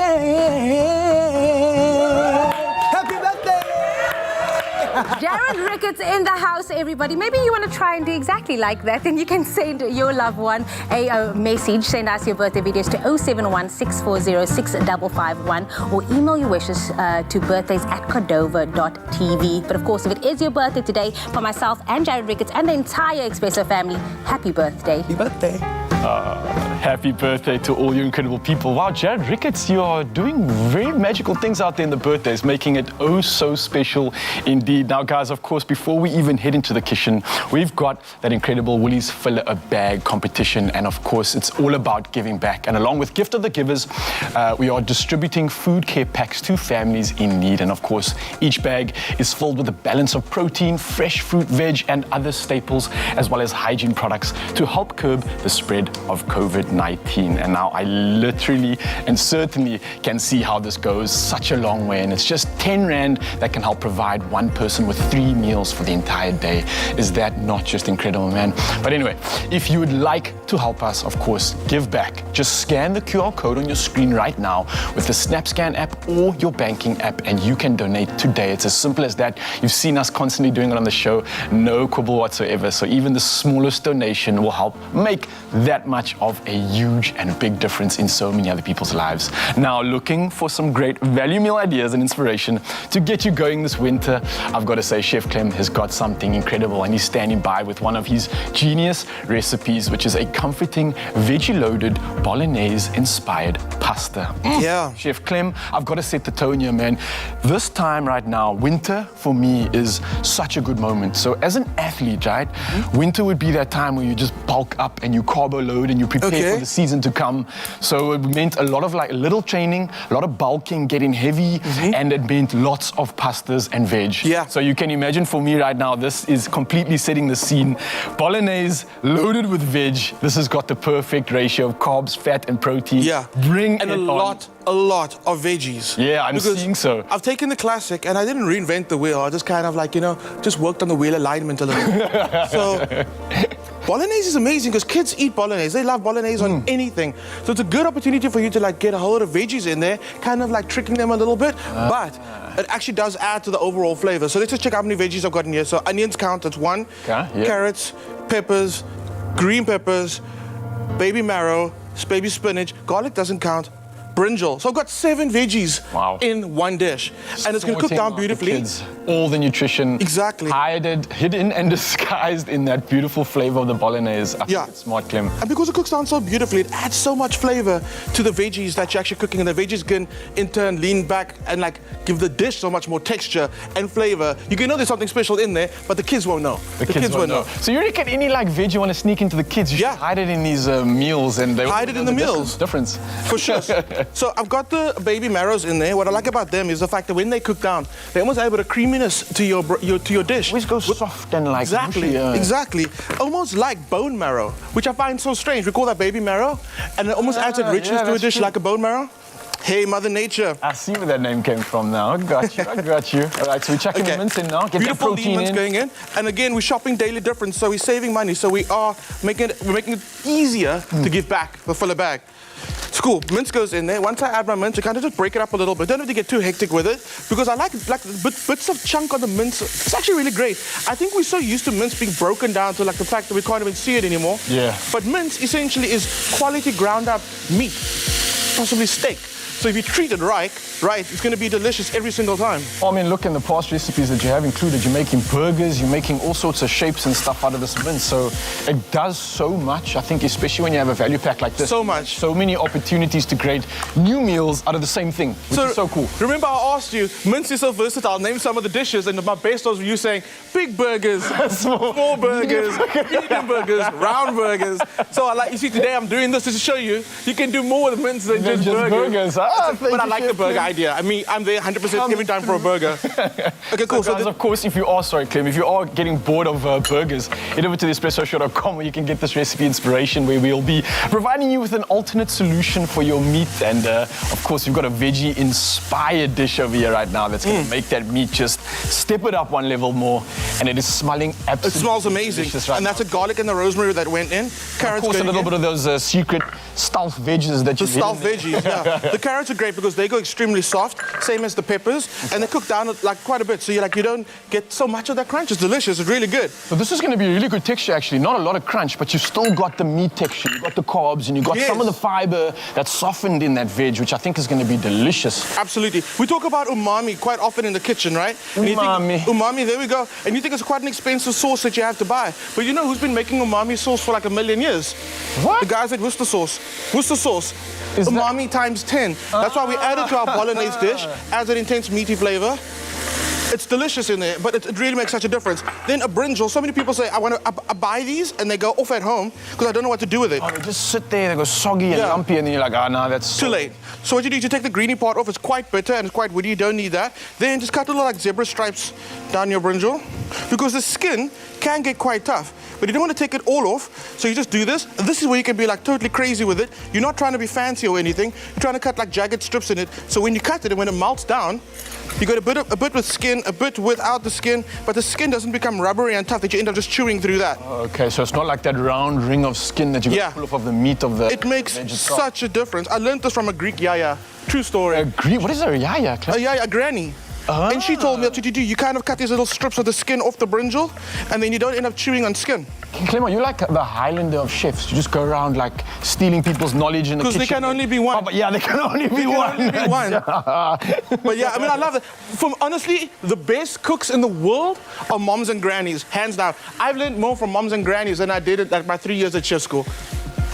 I think it's because they don't teach you about the soul, the love, and all the good stuff that you got to add to the meal. You never ever see that on the ingredient list. You never see lots of love, lots of singing, lots of dancing in the kitchen. So like, you know what I mean? Okay, my cookbook's gonna be like, add a sprinkling of love. We should actually do a little collab. We'll do a little workout while you cook, and you can earn your meal. And The it's Golden on Brown and recipe Delicious list. cookbook. Add 2 heaps of sugar, and then add 3 squats. You know what? Oh, you can give like a little nutritional value. So it says this dish is equal to 1,000. No, Not 1,000. Not 1,000. This dish is equal to 100 squats, 50 bench presses. So you're dishing me up some beautiful push-ups, and I'm using burpees. I'm using orecchiette pasta. If you want it, the thing about this dish is you can totally add it over a baked potato. Perfect. Over sweet potato, it's amazing. We would have this with roasted sweet potato. Pasta's really great though because it's pasta and bolognese sauce. The orecchiette is awesome because it's got these little ear-like shapes. I can actually show you quickly. Got this little ear-like shape, so it holds that pasta inside there. Keeps all that flavor and everything else as well. For sure. And if you want to see how we actually make that by hand, it's going to be coming up in about 2 weeks. We're going to actually make orecchiette from hand. By hand. Wow. No machinery. It's coming soon. Wow. But yeah, this is intricate. This is Monday night done. And tomorrow, that's a snack wedge. And the next day, it's stuffed inside a potato. It's all about bulk cooking, being smart, saving money. That's what we do. Guys, all your winter tips right there. Of course, this was a veggie-loaded dish full of all the good stuff, but of course, Chef Clem sharing all the crazy ideas that you can do with this meat. It is absolutely incredible. It's a warm bowl of everything you need for winter. I'm getting out of here. Clem, thank you so much. The smells. Would you say it's an illustrious dish? Absolutely illustrious. Thank you.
Are you tired of conference calls, connectivity problems, and need to go on site or be in the boardroom?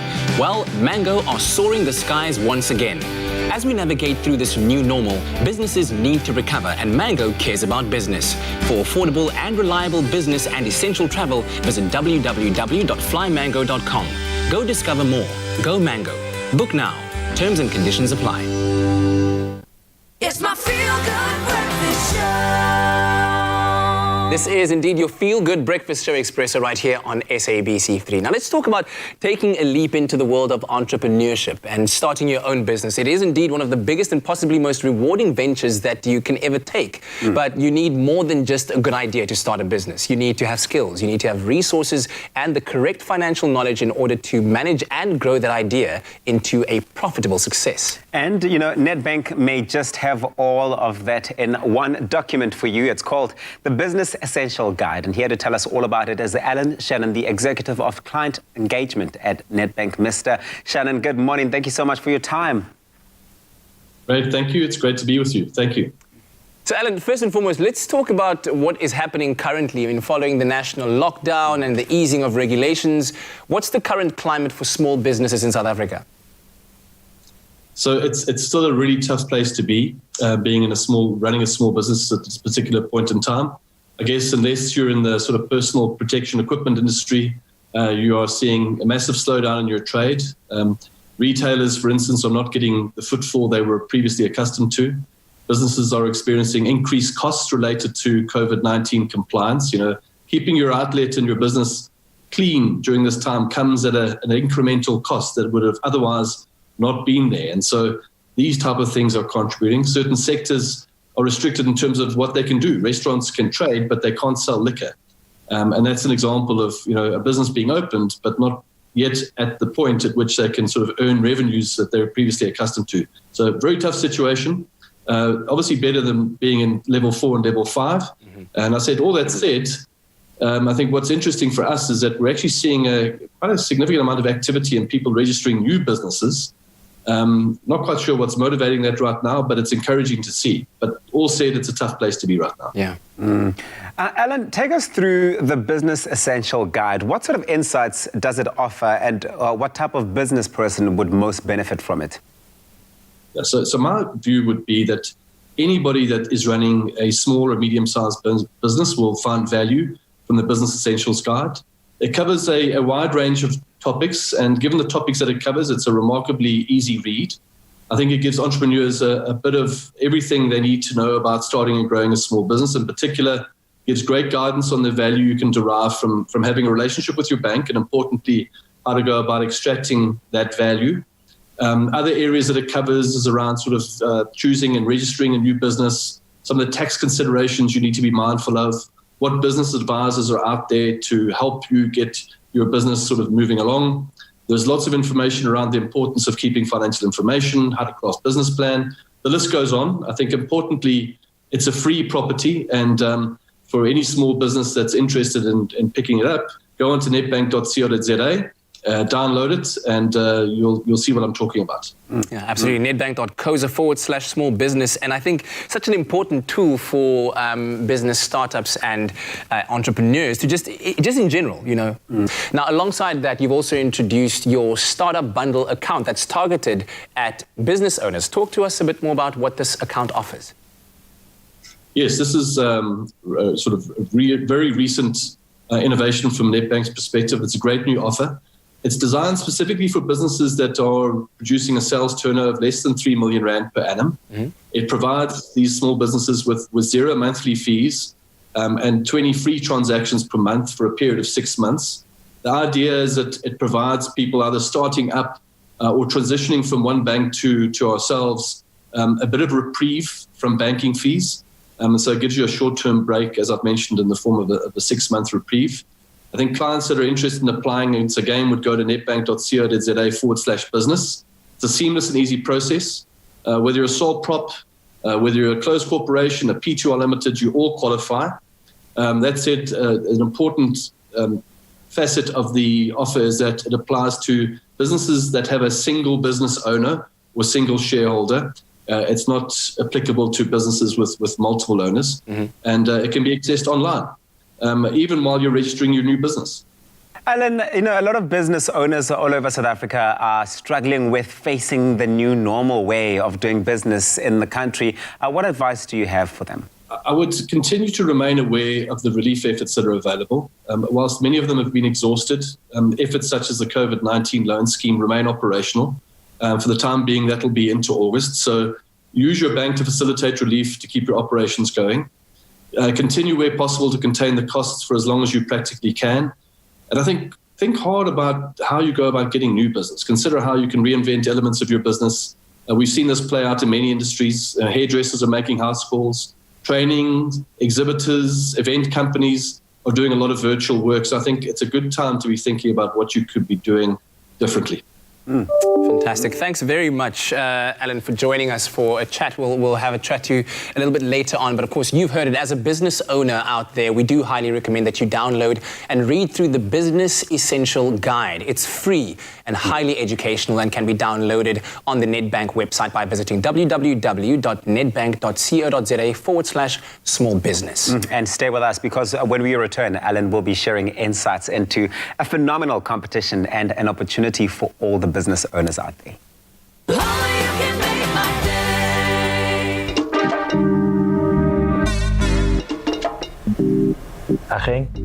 So I'm chatting to Umalume Musa here. He's owned a small clothing factory for years now, and he's always inspired me with his success. But like a lot of businesses, this lockdown's hit him hard. So he spoke to his banker, and they've put together a tailor-made relief solution for him to help his business and his people get through this. Making your bank your business partner, that's a habit worth keeping.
It's my feel-good breakfast show. Yes, you're still with your feel-good breakfast show, Expresso, here on SABC3. And this morning, we are back with Alan Shannon, the Executive of Client Engagement at Nedbank. He is here to share what sounds like a once-in-a-lifetime opportunity, really, Katlego, for all the business owners out there. It's called the Business Ignite Competition. Mr. Shannon, good morning. Welcome back again. Thank you. So let's talk about the Business Ignite competition. It does sound very promising, very exciting. What is it all about?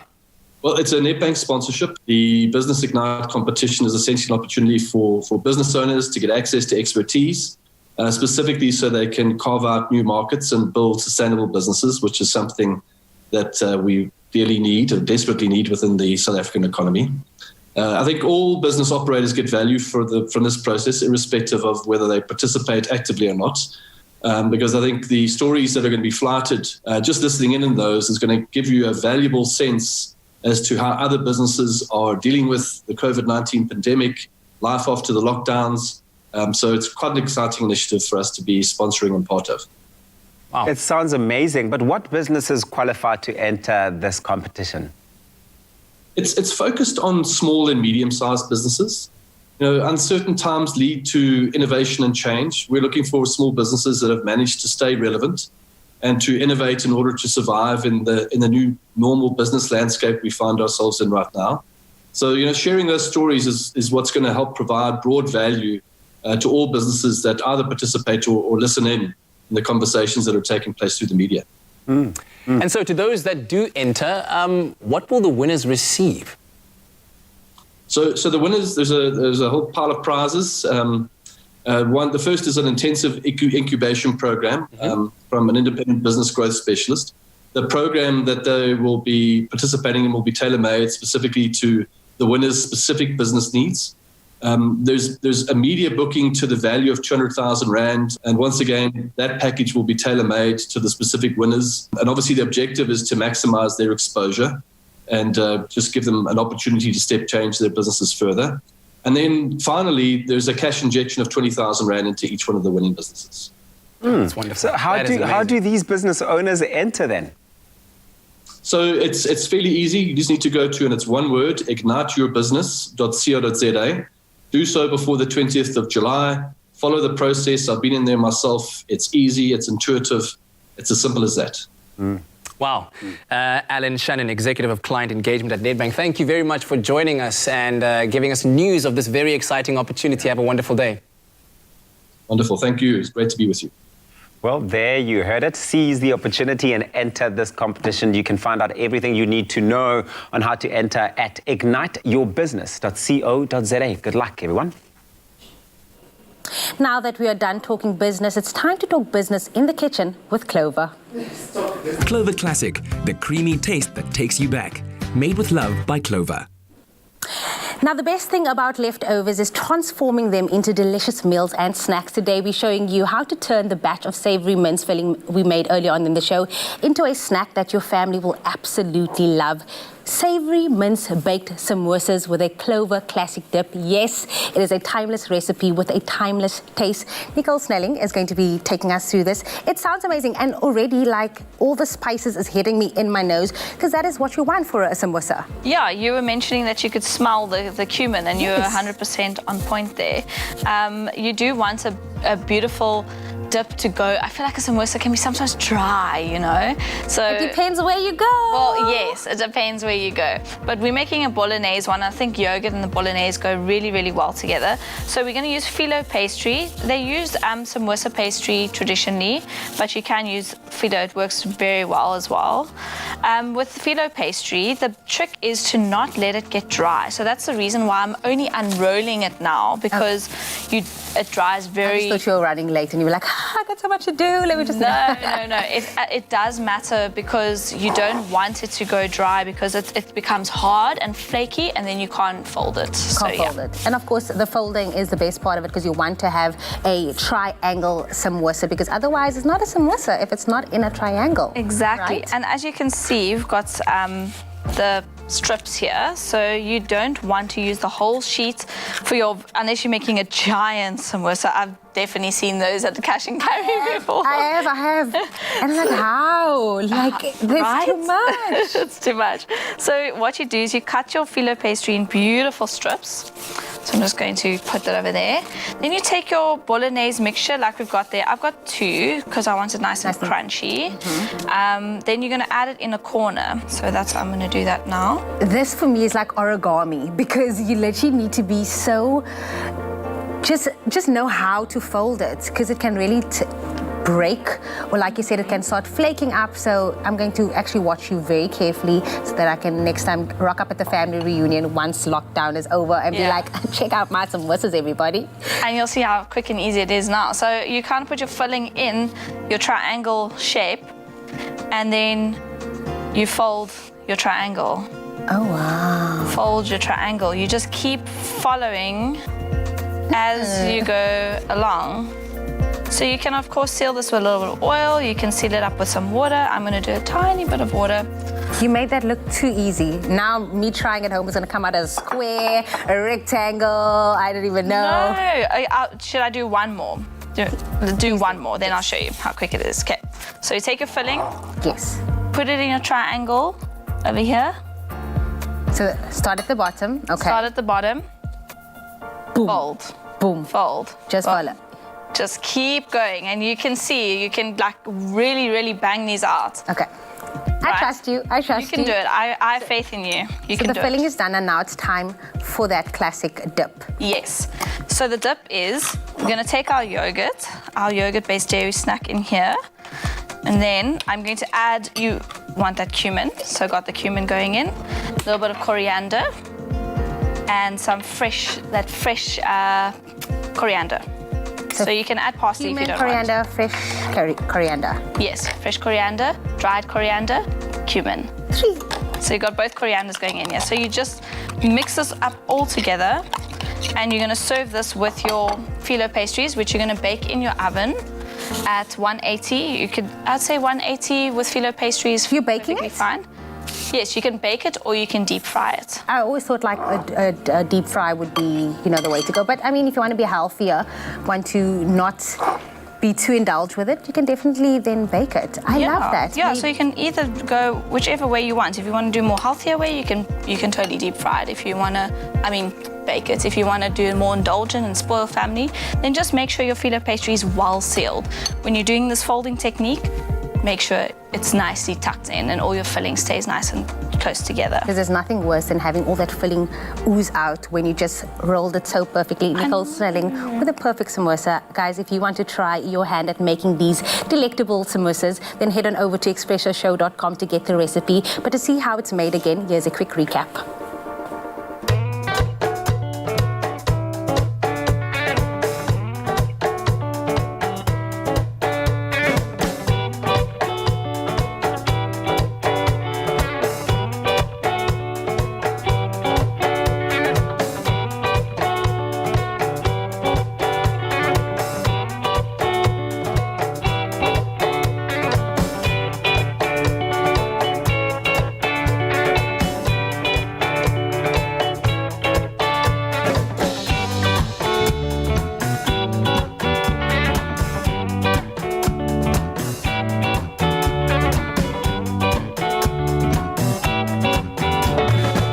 Made with love by Clover. Only you can make my day. Clover Classic, the creamy taste that takes you back. Made with love by Clover.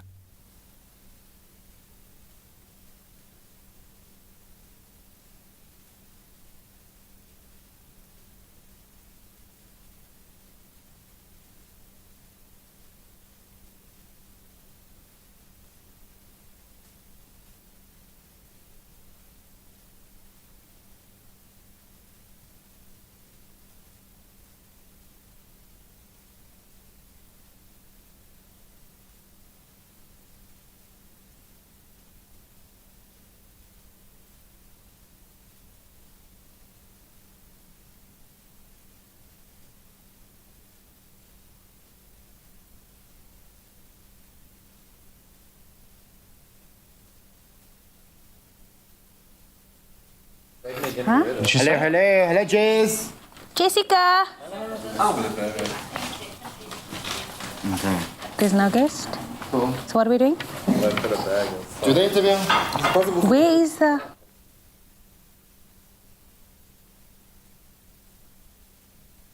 It's my feel-good breakfast show.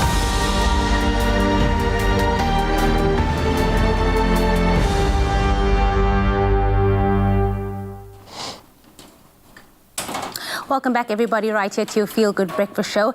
As we said earlier on, we're going to get into a conversation with regards to gender-based violence. Now, we know gender-based violence is an infringement upon our human rights. We know this. And this morning, we're joined by Jessica Dewhurst, the CEO of the Justice Desk, which is a human rights organization working across Africa, now alongside Ignatius France, a training coordinator at the organization. They have, in conjunction with other international human rights organizations, recently made a written submission to the UN about the scourge of gender-based violence right here in South Africa, which has been published on the Office of the United Nations High Commissioner for Human Rights website. Now, they are joining us via video call. Welcome, Jessica and Ignatius.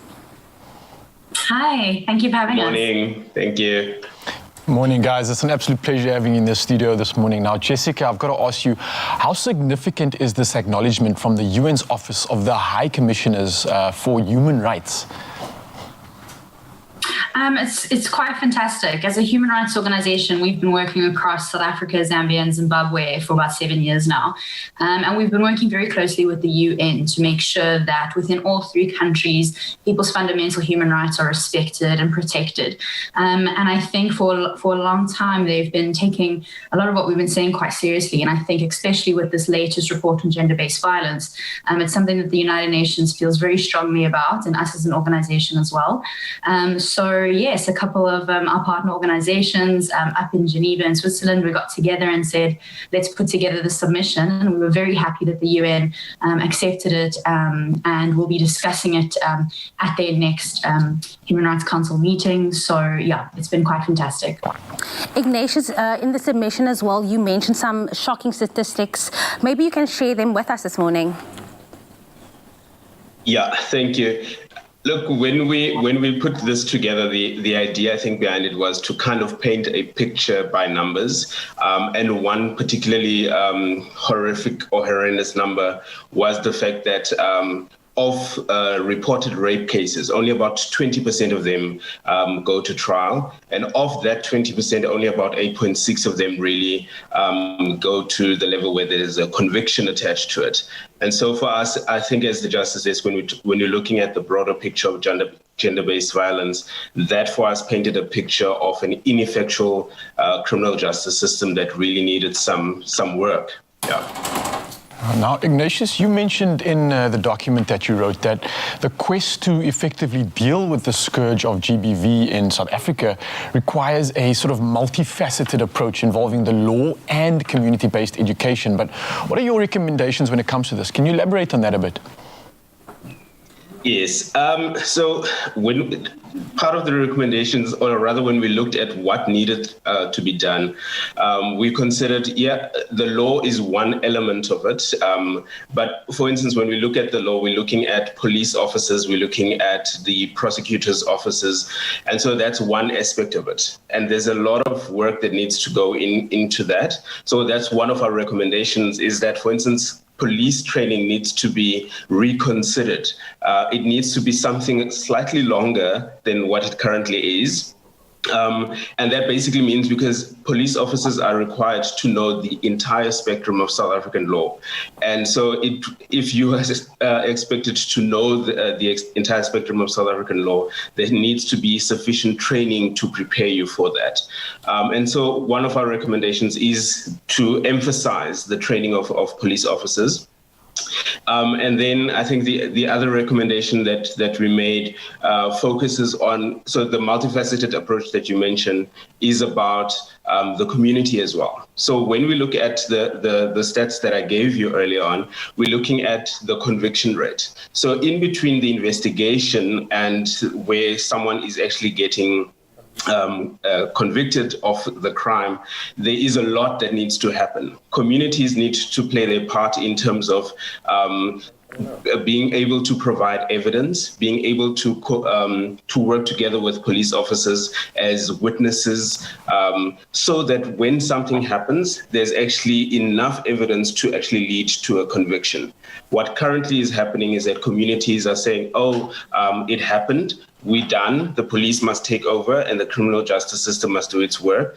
But we as communities also have a lot of work to do. And so that's the multifaceted approach, is not to say that it's only government that must lead the fight, but we as communities have to join in and make sure that when these things happen in our communities, we stand up and we speak out.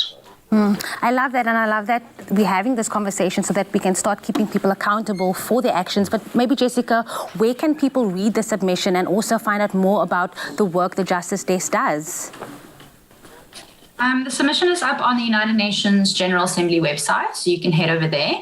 But also you can find us by going to our website, www.justicedesk.org. We're also on all the social media platforms at the Justice Desk. And we do a lot of work in regards to gender-based violence, human trafficking, children's rights, and human rights education. And in order to overcome gender-based violence, but just general human rights violations, we need absolutely everyone in every sector to get involved. So we really encourage people to get in touch with us, whether that's in becoming a donor, a volunteer, an intern, a supporter, whatever the case is. We will help train and equip you to become a human rights defender in your community. As Ignatius said, we can only do this if we work together. Absolutely. Jessica, you are CEO of the Justice Desk, as well as Ignatius France, training coordinator at the Justice Desk. Thank you so much for joining us this morning. Thank you. Thank you for having us. Absolutely great work that this organization is doing. As they said, it is all about the community. We can fight this, but we need to stand together. Now, after gracing our kitchens last week and being inspired by the continuous efforts of South Africans all over, Abigail Donnelly, the food editor of WW Taste magazine, she chose to lend a helping hand and pledge towards the Woolworths Fill a Bag campaign, which is very near and dear to her heart, and she tells us why. The Woolworths Fill a Bag initiative is really close to my heart. I can't bear to think that my family is getting fed during lockdown, and there's so many people who don't have anything. And, my life is involved in food, and it's really, really the reason why this is just means a lot to me and very close to my heart. That is just so stunning. Thank you very much, Abigail Donnelly. Of course, she has also donated and been so generous in this process. Thank you very much to all the South Africans who've continued to do so. It is inspiring to see what we are able to do together when we band together. And so far, Woolworths have managed to raise 2,062,104. I can't even read that amount. I mean, it's over 2 million. It's 2,062,140. Well, wow, this equates to a total of 699,030 meals, 3,326 bags donated. That's fantastic. And clearly the combined efforts of all the South Africans and, of course, the South African public and Woolworths, that they're making a difference to citizens daily. Of course, the QR code is on your screen right now, and all you have to do is scan this QR code and, of course, pledge and donate an amount. Any amount really goes a long way. Starts as little as 10 Rand. And if just over 30,000 South Africans donate 10 Rand each, that would be our goal achieved. A massive thank you to all of you, South Africa, for such generous donations, and of course to Woolworths and the gift of the givers. Together we will go onto www.woolworths.co.za/together we will to find out more about this. Two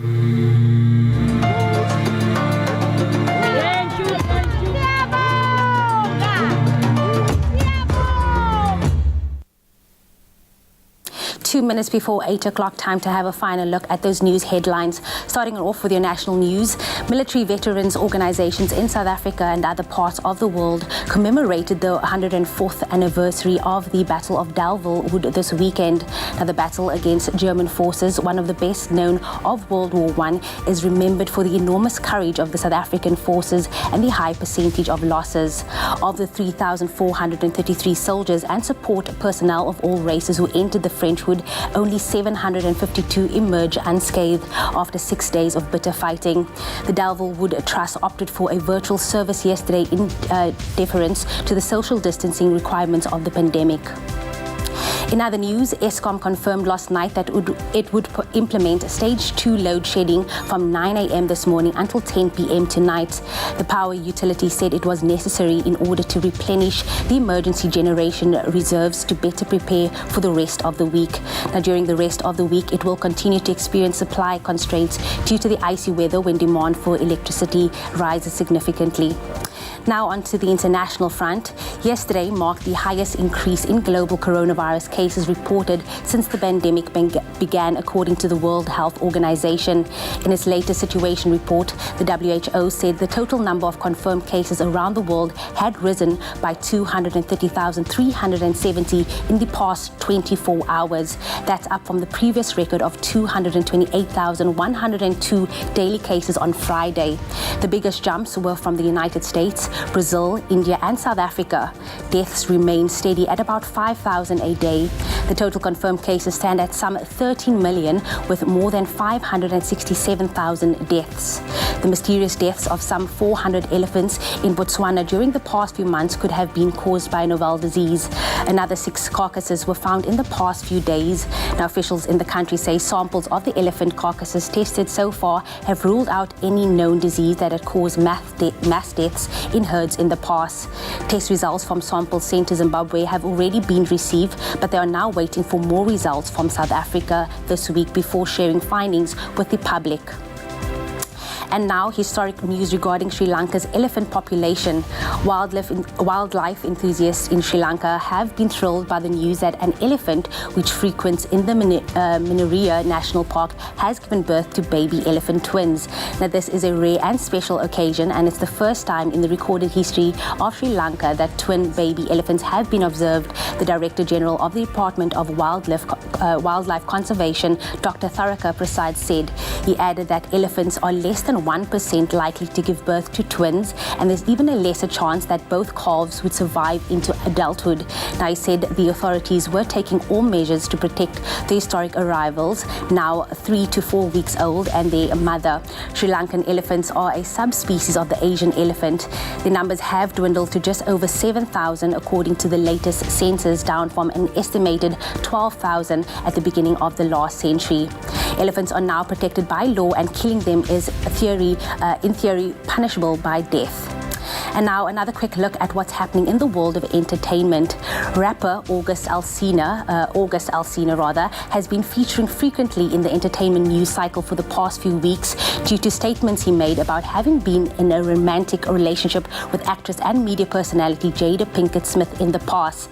Now, in an emotional episode of her talk series Red Table Talk, in which she sat across from her husband Will Smith, she admitted that a relationship with Alsina did in fact take place about 4 years ago. She explained that it happened during the time they were separated due to marital problems, and she cleared up the notion that it took place after Will gave his permission, which is what August had initially reported. Now, both Jada and August have expressed that there was real love and codependency in their relationship. Jada announced as well that she was surprised he decided to come forward with the news, as they haven't spoken in years. As for Jada and Will, they continue to have unconditional love for each other. Now, more to follow later on in our full entertainment report. That's a wrap for your news headlines. Here's a final look at the sport headlines with Ryle.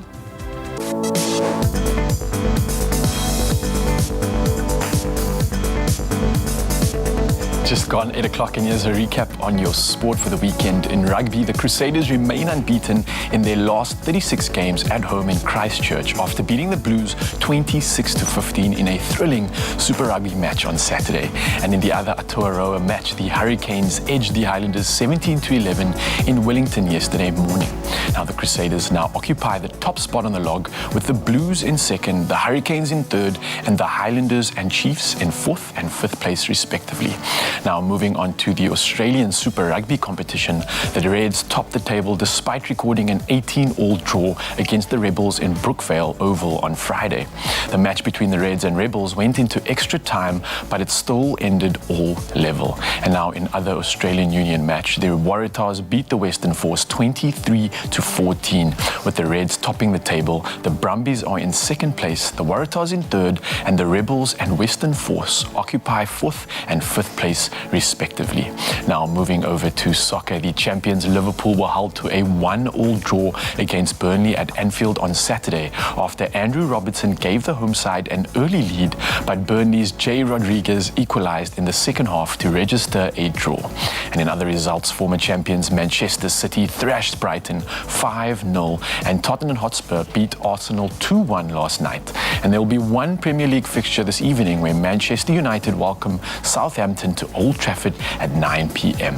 And now moving over to motorsport, in the Formula One world champion Lewis Hamilton took his first victory for the year at the Styrian Grand Prix at the Red Bull Ring yesterday afternoon. It was Hamilton's 85th win in his career and yet another 1-2 finish for Mercedes, with his teammate Valtteri Bottas in second place. Now Red Bull's Max Verstappen finished a third place, and it was a day to forget for Ferrari as their drivers Sebastian Vettel and Charles Leclerc collided and both cars had to retire. That's a roundup of your weekend recap. Sport, over to the weather with Tapiso.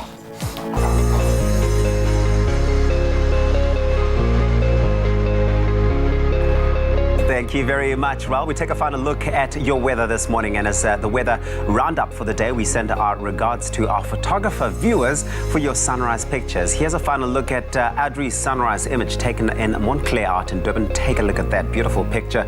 Geraldine from Summerstown in the Western Cape, as well as our photographers Ntokozo in Johannesburg and Gary Okamp out in East London. Stunning pictures. Thank you very much, guys. I hope you all have yourselves a great week or great start to the week. And of course, keep those pictures coming through on our social media platforms. We love seeing them. And as an intense cold front has been lashing the Western Cape since last night with gale force winds and heavy rain, which could lead to flooding, the province's local government minister, Anton Bredel, has asked Cape Townians to remain indoors, please, today, and not to drive around unnecessarily. Worse conditions than those of last week's storm over the area can be expected, the South African Weather Service has predicted.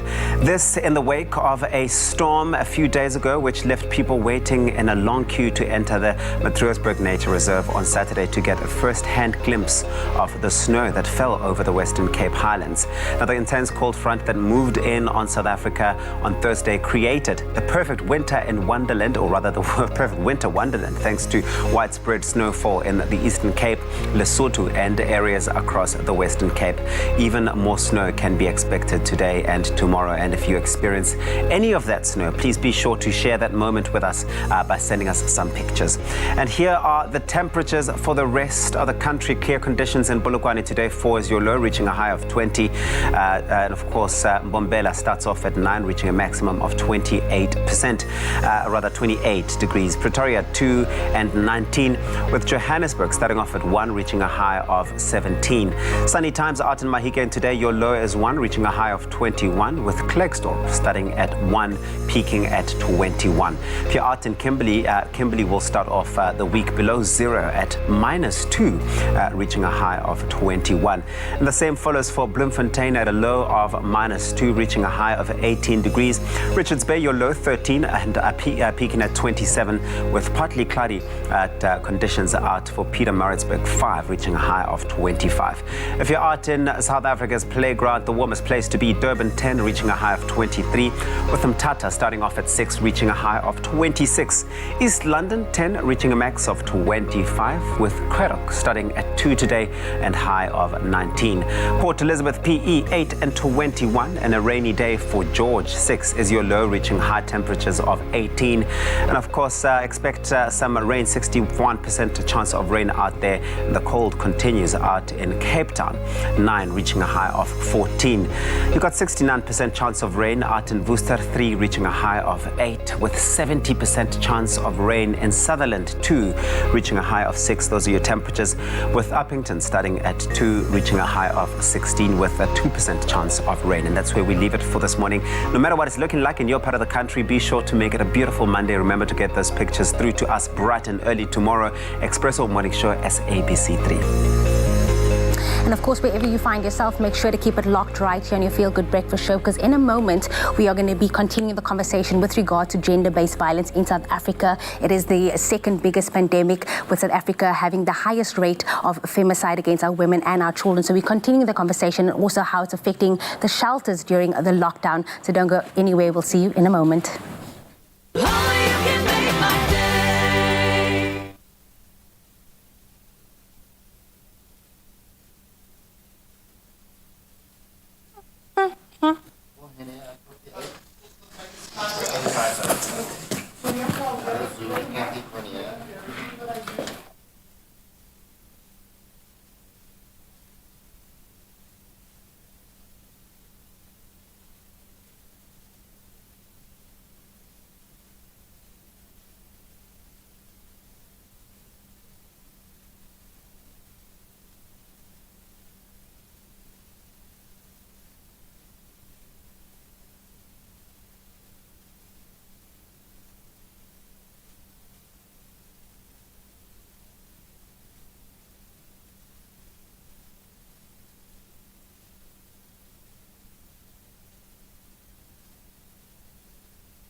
It's my Feel Good Breakfast Show.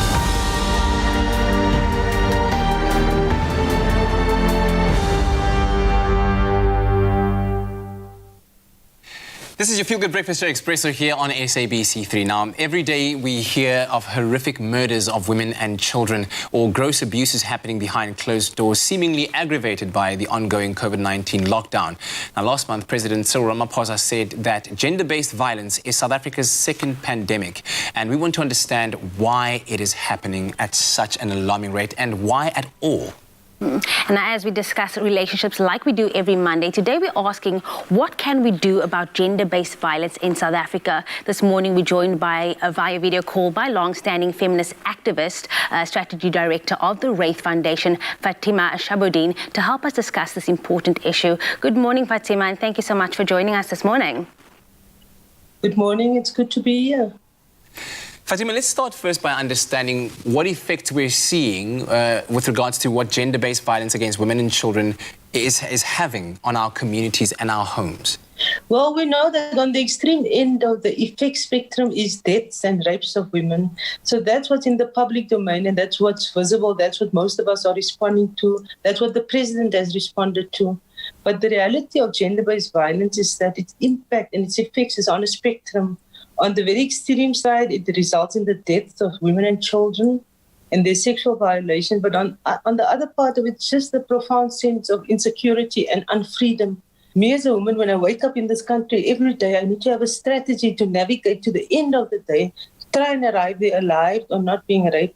And so if you're a man in this world, consider what that does to your brain, your well-being, your sense of freedom to move around in your house, in your community, in your country. Fatima, take us through it. What important work is being done in shelters to help alleviate the effects of the gender-based violence we are seeing right now? So look, shelters are crucial harbors for women who experience violence to be able to find safety, not to escape the onslaught of violence.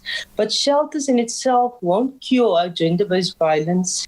We do know that shelters are in an extreme position of crisis because they're so under-resourced by government. And so the reality is when women are beaten and they do need a place to go, those shelters literally provide life and death support. So there's a massive resource shortage to help us fund the fight against gender-based violence. And here we turn our attention both to government but also to the corporate sector. We know that we've seen here from the pandemic context that corporate South Africa came to the party in some way to help us resource the response to the crisis. And we're asking very hard questions about where corporate South Africa is when at least half of their workforce are women, at least half of their consumers, the people that they target to keep their companies afloat, to keep their CEO salaries going, are women. So we are asking questions about resources at this stage. Now, Fatima, in your work as the strategy director of the Wraith Foundation, what have you found to be some of the contributing causes to the increase in violence that we're observing? Well, if we talk about the recent increase, then obviously we're referring to the pandemic and the lockdown conditions. So again, here, the women's rights movement was very clear. We raised alarm right at the beginning and said, actually, there is a crisis coming. We know that in the South African context, government has not done a good job of tracking gender-based violence in terms of statistics. So actually, in the South African context, we do not have a number. We can't tell you by exactly how much gender-based violence has increased, but it's completely logic that if you understand our country, if you understand the roots of the gender-based violence pandemic, that it's logical that in the context of a lockdown, where women will now be physically locked into a situation with the abuser, that abuse numbers will increase. We've seen from other countries, especially in the Northern Hemisphere, where they've done a better job of tracking it, that there was a massive escalation and spike in gender-based violence rates immediately when lockdown was introduced. So you don't have to be a scientist, you just have to apply logic that women can't leave their houses. They can't even make the call to the national toll-free number because he's in the house. And she can't physically get herself out to a police station at this time. And if you're a working class black woman in a township, chances are that you struggle to do that in any case. So the lockdown and the pandemic added another level of obstacle for women to be able to escape those abusive relationships and get the help they need to get there. And despite this, despite us raising this right from the beginning, there was very little put in place to ensure that women have the support. So what has actually happened on the ground, and this is what we see through our work around the country, it's been community-based organizations and women on the ground who've responded to the crisis. Often it's other poor women who are doing much more to carry and support survivors of gender-based violence through this process. So if we look at the recent Cape Town court case, we can see that the women outside the court are women from working class communities. It's women from Bridgetown, it's women from Hanover Park who are saying that because they live the consequences of this pandemic every day, that they have a vested interest in fighting and making sure that accused do not get bail. And that's one of the big problems, that when we switch on our TV and we listen to our political leaders, there's a very progressive sounding line that's coming through. We're hearing our president speak of patriarchy. These are all the right words. These are things that excite us because for a long time we didn't hear that vocabulary coming from our political leadership. The next challenge for them is to understand what it means practically in terms of a response and to really defer to civil society, who has done, I think, a lot in the post-apartheid era to carry women through this pandemic. So for us, the corona pandemic is the second pandemic. It arrived in the pandemic of gender-based violence. And to us, the record high gender-based violence rate in the country, the fact that it's 5 times the international global average, tells us that there's something systemic, historic, and very complex happening. So there isn't, we can throw all the perpetrators into prison, we can spout all the shelters, but at the heart of this crisis is the fact that we have a prevailing system, value system in our country that nurtures and reproduces patriarchy. And a key to that, to disrupting that, is to start showing consequences. We want to see the consequences to them, and we want to see publicly, and it must be on par with what has been promised to us.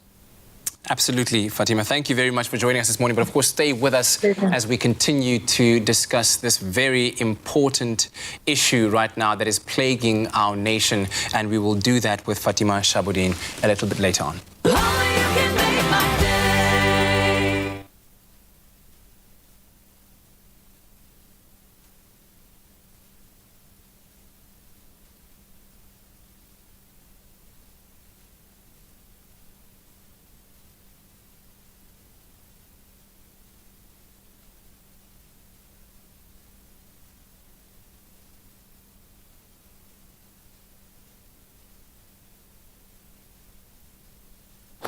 Hello, Kathy. Good morning. Good morning. We are in an ad break now. We'll go shortly. Just to confirm, Kathy Cronje. Kathy Cronje, yes. Awesome. So we're just going to take a picture for social media. Maybe you can just give us a big smile. Glasses off. Smile. Hold on, my cat. Hold on. 3, 2, 1, go. On the scale. Give me Jamie. Thank you. Yes. Awesome. Was that your cat you threw now? Shame we couldn't see the cat, to be fair. It was the cat. The organizations on the ground.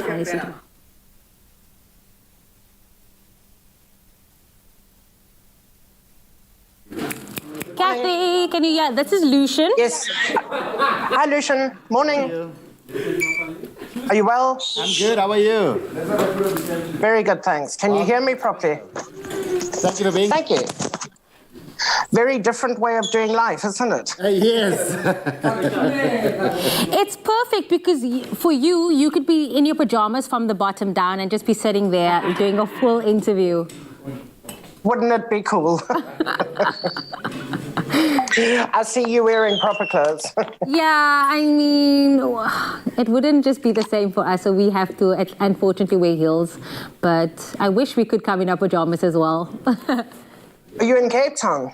Yes, we're based in Cape Town. Freezing. How's the storm? We're good today. We have 20 seconds, Kathy. Josh.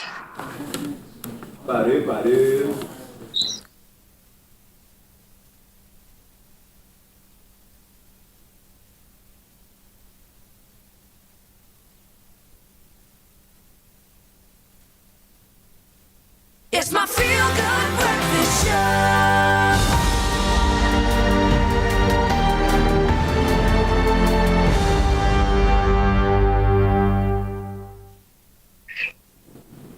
It is your Feel Good Breakfast Show indeed on this Monday morning. Thank you so much for choosing to wake up on the right side of bed this morning. Now, still continuing the conversation with regards to gender-based violence, but also now taking it further with regards to shelters. Now, the organizations that have been working on the ground tirelessly to battle the rise in gender-based and domestic violence during this lockdown period are the women's shelters, who so often do incredible work with the most minimal of resources. Now, joining us now via video call to share more about this is Kathy Cronje, the Vice Chairperson of the Western Cape Women's Shelter Movement and Director of the Safe House. Good morning, Kathy. Thank you so much for joining us this morning. Good morning. Thank you for having me. I mean, I want to get right into this conversation. You know, what kind of increase in gender-based and domestic violence have you seen, during this lockdown period? So, physically seeing it in the shelters, in the first couple of weeks of lockdown, we were very, very quiet and really worried about what happened to gender-based violence. And then when the president announced the first extension in lockdown, that's when people started coming out. And don't be mistaken, the violence never went away, but I think people were more scared of corona, of the unknown, so they just stayed at home and the violence continued at home. I think the biggest surge of violence that we saw was the minute the ban on alcohol was lifted. Within 2 or 3 days, every single first aid shelter in the Western Cape was virtually full. And so just on that topic, I would like to thank the President for rebanning alcohol. It's the best thing he could have done for domestic violence at this stage. Now, you're talking about, so many people coming forward. Do these figures look the same across the country? Yes, I'm sure so I speak for the Western Cape, but we have seen the same figures throughout the country. The surge that came through when the ban was lifted was unbelievable. And I said that, and also the situations that the women are coming out of.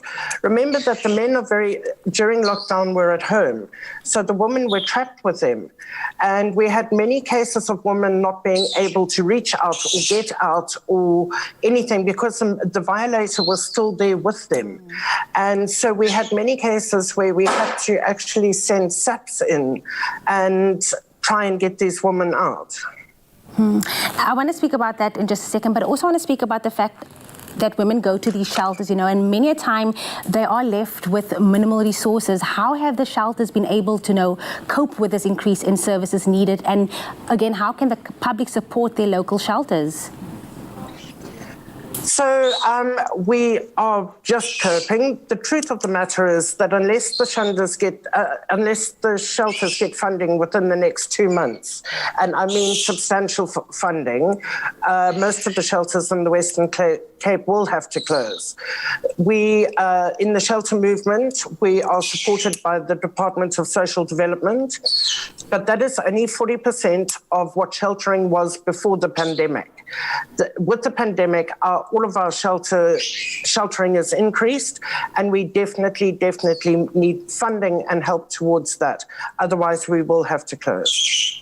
That is the sad reality. And now I want to speak about the sad reality that a lot of the times the women has to go back into this environment, since these women and families sometimes really have, no option other than to go back to the abusive household. What kind of interventions are being made in this regard then?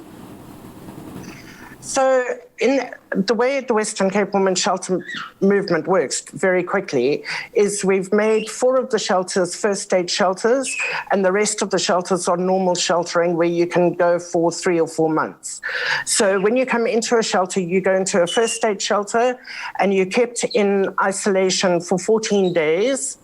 And this is a strategy that we've used to prevent the outbreak of corona in all our shelters, because the last thing we need is all the shelters in quarantine due to corona and no woman would be able to access. So we have the first stage shelters and then we have second stage shelters. They come into the first stage shelters and their immediate needs are met. For example, medical needs, if they need protection orders, what we can do in the first 14 days, they debrief, de-traumatized, and then we send them on to second stage shelters.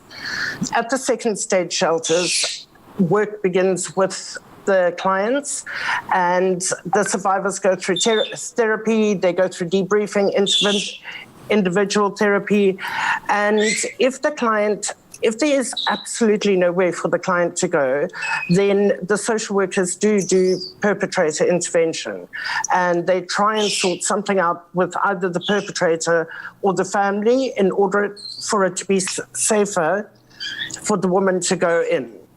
We also then try and give the woman the tools to see when it's going to reoccur, and we give them a safety plan so that if something does happen, at least they know what to do. Well, thank you so much, Kathy Crinier, for giving us, just insight with regards to the broader picture of what is happening in South Africa, more so in the Western Cape as well. Thank you so much for your time this morning. Thank you. Now, the Western Cape Women's Shelter Movement forms part of a broader national network which works tirelessly both to protect victims of violence as well as advocate for their causes and raise the necessary funds to fulfill this important work. Now, to find out more about this, search for the National Shelter Movement of South Africa on Facebook right now to help someone that needs this. And of course, that is a very, very important conversation that needs to be taking place every single time, every day across the country, because it is really, really such a dire situation. And we've got to all do our part to end gender-based violence. Report it. Don't silence the victims. Seek help if you are in a tough situation, in a tight spot. Of course, that conversation will continue a bit later on here on your Feel Good Breakfast show. And now, time for us to cook up something really, really delicious. There are not so many who will say no to a delicious homemade warm bowl of chipotle meatballs. Okay, sounds good, doesn't it? Yes, think about jalapeno and minced meatballs smothered in a smoky chipotle tomato sauce, and of course, perfect winter comfort food that will not break the bank at all. Chef Clem is here to tell us how to make it happen. And it's low carb. And it's low carb? Yes. Oh, even better. Better. Let's get on with it. Yeah. Let's talk about the mince first of all. So it's on Daily Difference right now. So when you buy the mince, you are saving. And that's what I love about Daily Difference. You get all the quality from Woolworths that you know and you love, but you pay a lot less for it than what you expect. So mince going in, and we're gonna make this. I want to make this spicy. Well, you know what? I always wanted spicy, so I'm glad that you want to make it spicy. We're on the same page then. Yeah, we are on the same page. So I've got some roasted jalapenos, which I just roasted over the flame of the gas stove. How do you make sure you don't burn them? You just the one thing that you do have to do is poke a little hole in it, right? And the reason for that is because you're going to develop a lot of steam, right? If you don't poke the hole, they could pop. Okay. So poke one little hole, and then over a flame, you just char it until it's completely black, just turning it like every few seconds. Yeah. You don't have to be scared. You can't really overdo it. When you do, if you feel like you've overdone it and the whole thing's completely black, that's actually okay. So that's perfect. That's when perfect. It's actually perfect. And if you want to take some of that char flavor away, because it's a little bitter, you can just rub it off. It just rubs right off. Oh, perfect. Okay, so you sorted. All right, okay, sweet. so I'm going to use some fresh jalapeno. Yes. That's going to go into the meatball. Let me just move it so you can see what I'm doing here. So you also say jalapeno, not jalapeno. It's not jala. Okay. It's never jella. It's never jalapeno. It's never tortilla. Okay. It's not. It's just. Why are we giving the people issues? It's okay. You can call it whatever you like, as long as you make it South Africa. But it's jalapeno. Okay. It's jalapeno. Now we all know. Okay.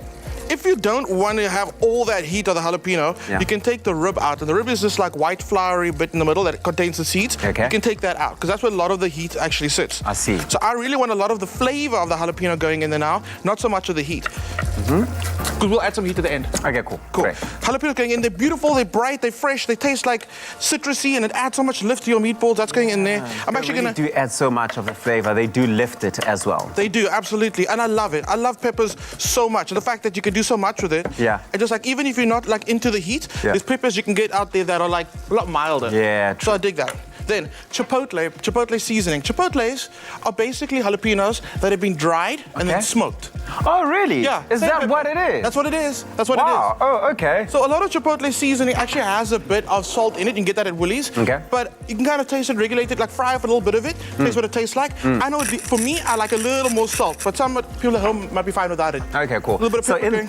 In there, you've got your mince, and then you've obviously got your chopped up jalapeno. Yeah. What else did you throw in there? Now that chipotle Salt, sort of pepper. Powder, salt and pepper. Coriander. Coriander going in there. Coriander is great. Like I know a lot of people don't like coriander, but for these meatballs, it's quite like mild. Oh, I love it just flavors the meatballs, and you don't get like that extreme like green grassy coriander flavor. Yeah. So Graham will be fine. Fantastic. Okay. So when we do send this to him. We're going to send this to him. So get your meatballs into a pan. You're going to start browning it off. We always brown our meatballs off first. And the reason for that is you can develop extra flavor on the outside when you get that nice like that crust on the end of your meat. Okay, so you've put nothing else in that pan? Just olive oil. Just olive oil? Olive oil. Nothing else? Okay. And we're going to start browning off the meatballs. Yeah. And this is simple. I mean, these are great because you can actually make the meatballs, shape them long before the time. Yeah. And then when it comes to dinner time, just fry them off. I like the cost effectiveness of mince as well. Oh, You can buy lots of, you can buy a little of it and make lots with it. There's so many different dishes. Haven't we? Absolutely. I think that it's just that smart factor of our parents coming through and just how to make a little go a really long way. It's easy to be like amazing in the kitchen when you're working with like a big, beautiful piece of fillet, right? Yes. When it comes to mince, it just shows your true skill. Yeah. Like how awesome actually are you in the kitchen if you can take mince and turn it into like the next best thing. But the thing is, there's so much you can do with mince as well. You know what I mean? There is a lot that you can do. Don't ask me what. No, but why I know not? there On the is a spot, lot. on the spot. You got 3 You seconds. can make burgers, for example. You can make some nice, delicious pasta. You can make some bolognese. You can make, the list goes on and on. I like your list. Doesn't I end. like your list.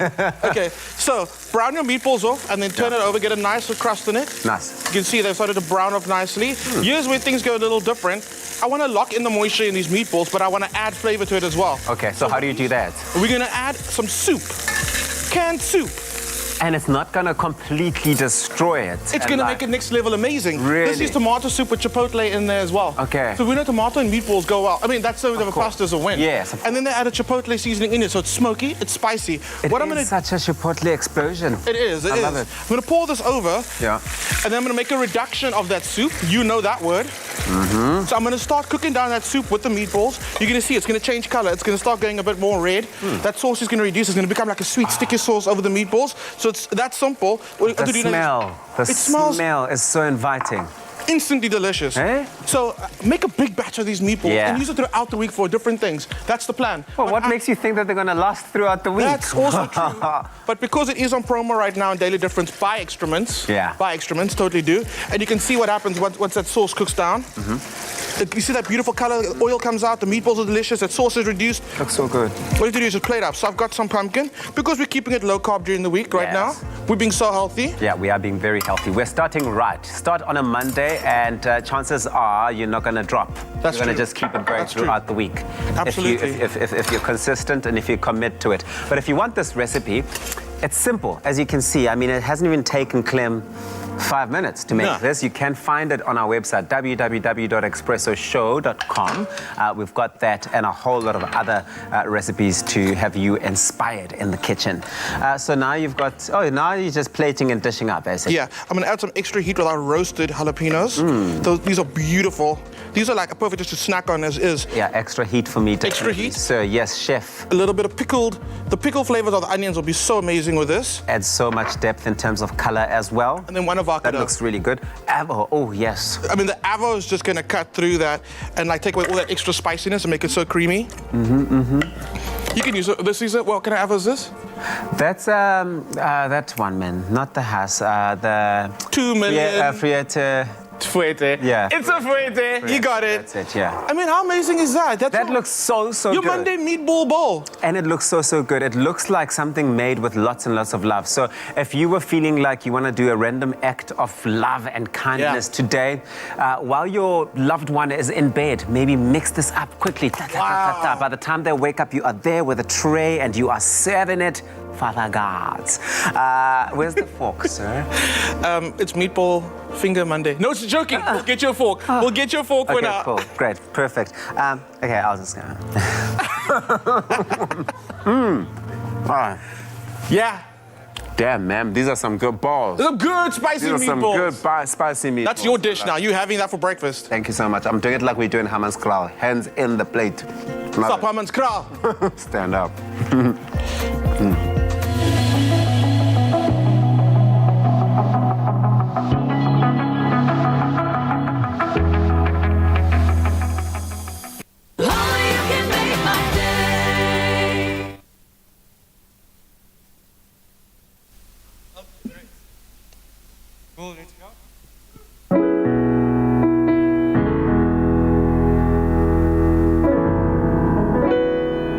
Why should I feel so discouraged?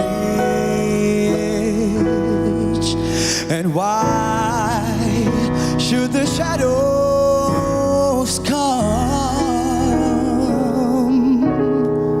Why should my heart be lonely,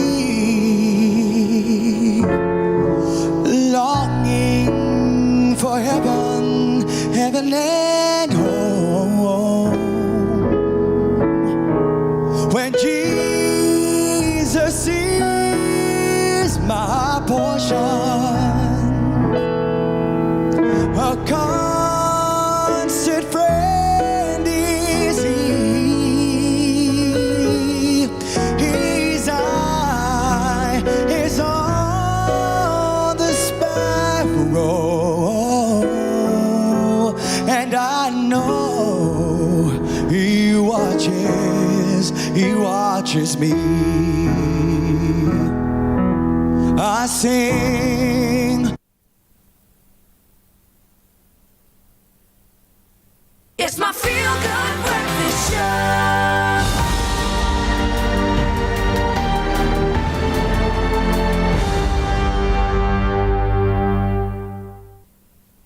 This is your Feel Good Breakfast Show, Expresso on SABC3, and as we continue to discuss relationships, or we have a relationship discussion on a Monday, today we're asking the very important and big question, what can we do about gender-based violence in South Africa?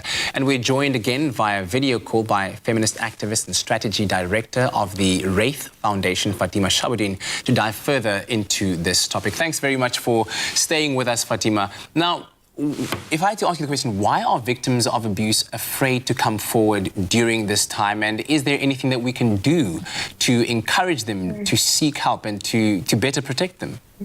I think it's important as a starting point to recognize that victims have always been afraid to come forward. So the pandemic has exacerbated that fear. But we do have all the evidence here that illustrates why people are so afraid, because the first port of call usually is the police station. So if you go into any police station now and you actually engage with those police officers and check their prevailing values around gender, we know that it's undisputed that there's high rates of gender-based violence by police officers. We've got a horrific rate of police officers killing their own partners, themselves being implicated in femicide. So the reality is that if the place that you're going to very much resembles the house that you come from, there's not much of an incentive for you to go and report, because what you're going to experience is secondary victimization. Someone's going to blame you, ask you what clothes you were wearing, what you did to anger the man. And there isn't the kind of value system that actually unconditionally supports women and believes them as a starting point. So that is the challenge that we face with, which is why a big part of the challenge in dealing with gender-based violence is to try and use our public broadcasting systems to recraft the prevailing values in our country around gender-based violence. And it's not only about violence, it's about things like how men behave in homes. You know, the fact that by and large, in our households, there are very patriarchal divisions of labor. Women pull the long shifts, they work in, they have their daytime jobs, women who are employed, and come home to another full-time shift, which also means it takes women out of the public domain. We can't occupy the spaces in political and social community activist spaces that where our voices are most needed. So for me, also an important part of the conversation, although it sounds benign, is about men's responsibility in households. If you sleep in a bed and you're a man, you have to make that bed. If you made children, you have to raise children. If you're eating in a house, you have to contribute to cooking and cleaning. You know, there are many men who don't do any of that, but when you talk to them about gender-based violence, they are outraged and incensed about the idea of men killing our women, but they don't know the extent to which they are themselves contributing to reproducing a value system that doesn't value women's contribution. So if there's anything that comes out of this, the focus on gender-based violence, it's about revising. We need a revolution in our personal conduct that's not about externalizing the gender-based violence crisis to the men who rape and kill, because part of our challenge is when we talk to men, and I know this is the case in my life, all the men that I know thinks that gender-based violence is something that other men perpetrate. It's not their problem. So we think of these men as monsters. They are the aberrations in our communities. But the reality is we don't have enough prison space for all the men who rape and murder in our country. So prison, while it's a response to keeping women safe, is not the long-term solution. Incarceration doesn't take us out of the crisis. It is a much more complex project about shifting value systems. And in that regard, our role modeling by leadership is very important. So we hear all the when I listen to our president, I think we were all moved because it sounds as if you're listening to a man who rules a country who actually understands the extent of violence. And our president shows some level of embarrassment to be from that gender responsible for the loss of so many lives. Yet we don't see that same president acting decisively when they find men in their own political ranks guilty of perpetrating gender-based violence. And of course, a big part of it is the legal system. It's what's happening in police stations, it's what happens in churches, it's what happens in our courts. Fatima, what strategies can you and someone who's in distress employ to seek help if it's not as simple or easy as going into a shelter or police station? I think we all know the slogan to break the silence. And I think that is really the first thing that if you're in a situation, if you're a woman who's in an abusive space and you're hearing this right now, the most important thing is to talk to someone as soon as possible. It could be neighbors, it could be family, there's lots of NGOs, there's a national toll-free line. But I do think part of what we need to do is for the rest of us who are not in that space, to become much more attentive to women around us, to see it as our responsibilities to intervene and to reach out, because often it's very difficult for women to do that when they're in that space.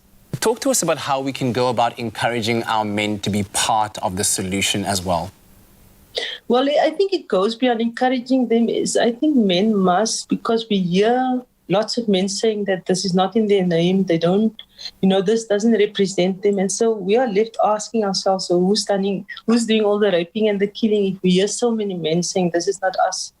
And it does mean that we're asking men to exercise their patriarchal powers as men, to intervene in our lives, to intervene in the conduct of other men, to be disruptive. When you sit in a company and you hear sexist jokes or any kind of conduct that normalizes the humiliation and the exploitation of women, we need men to stop being comfortable and quiet in those spaces and to speak out.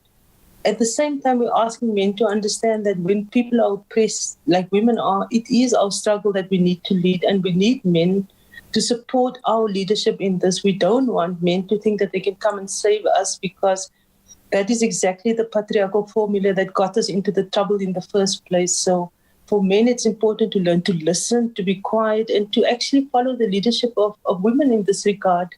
And I think that would be a great exercise in unlearning patriarchy if men actually succeeded in doing that.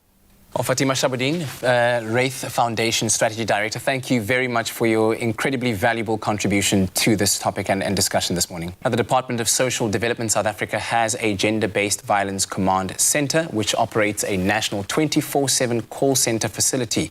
Now, they have multiple ways in which to contact them for help, primarily the emergency line 0800 428 428. But you can also visit gbv.org.za to find other methods, as well as gain insight into the important work that they do. A very, very important conversation indeed that needs to continue to happen, and it cannot happen in our name. As men, we've got to do better. We've got to rise to the challenge of fighting gender-based violence in all spheres, and it's all in all forms.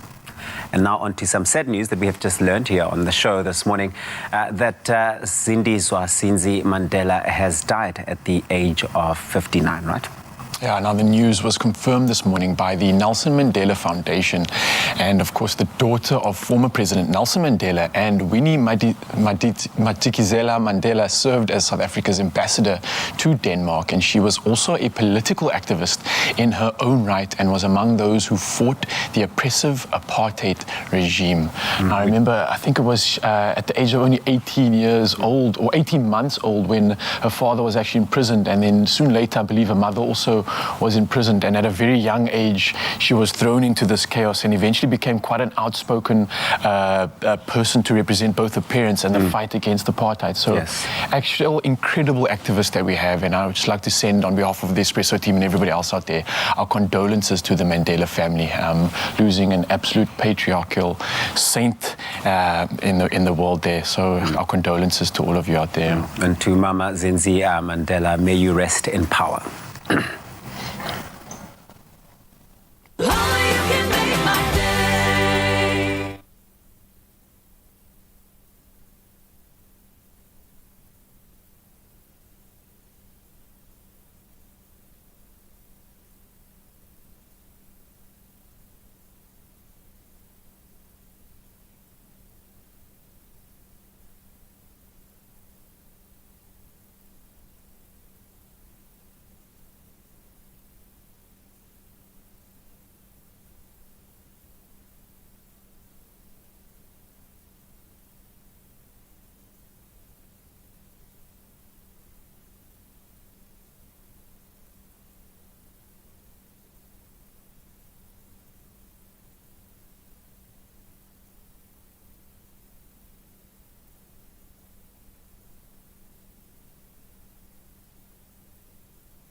It's my feel-good breakfast show.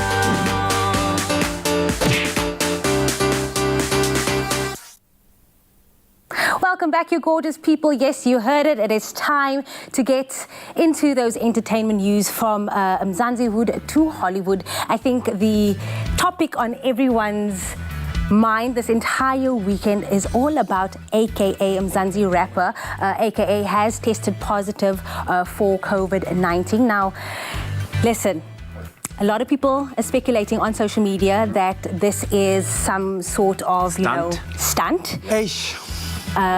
To get maybe a new album dropping there.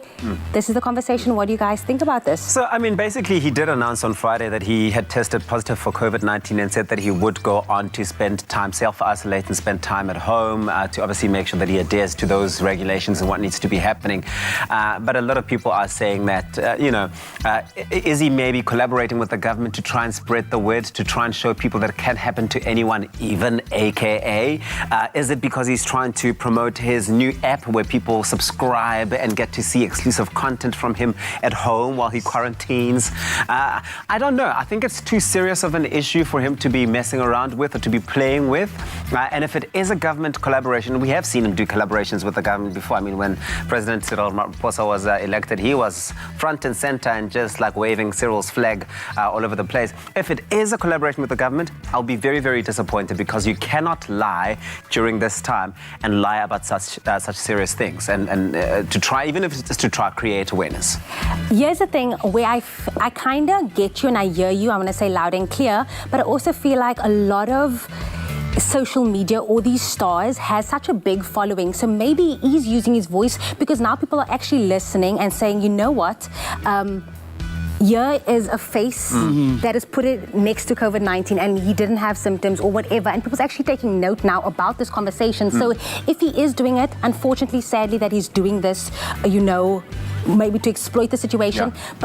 But people is now taking note and listening and hearing that, listen, AKA could be tested positive for this. Yeah, I do feel that if you are a public figure and you've got a massive platform and followers, it's important to share the correct information. We are praying for AKA and everyone else who's infected with the virus. It is pretty serious. And I agree with you in that if this is a ploy to market an album or anything of the sort, I will also be very disappointed. This is not the way to do it if that's the case. But as you said, it's so serious. I don't think that it's some kind of ploy. I think he's he's found himself in this position where he's infected and now he's chosen to use his platform. Because if you look on Twitter, he's quite forthcoming in sort of talking about now that there is a pop culture face to COVID-19. We need to take this serious. So I think that's the start. I think for me, hopefully, people haven't been waiting for someone in the entertainment industry to have COVID before they take it seriously. If you seriously have only just been waiting to hear of a rapper getting COVID, then you really are playing yourself and you've been living under a rock, because it is real and we're seeing it everywhere and people are dying of this. But AKA, man, based on your announcement on Friday, I say you are in our thoughts and in our prayers, and we hope that you have a full recovery. But we've got another exciting entertainment story. Indeed, again, another one that has been hitting the headlines.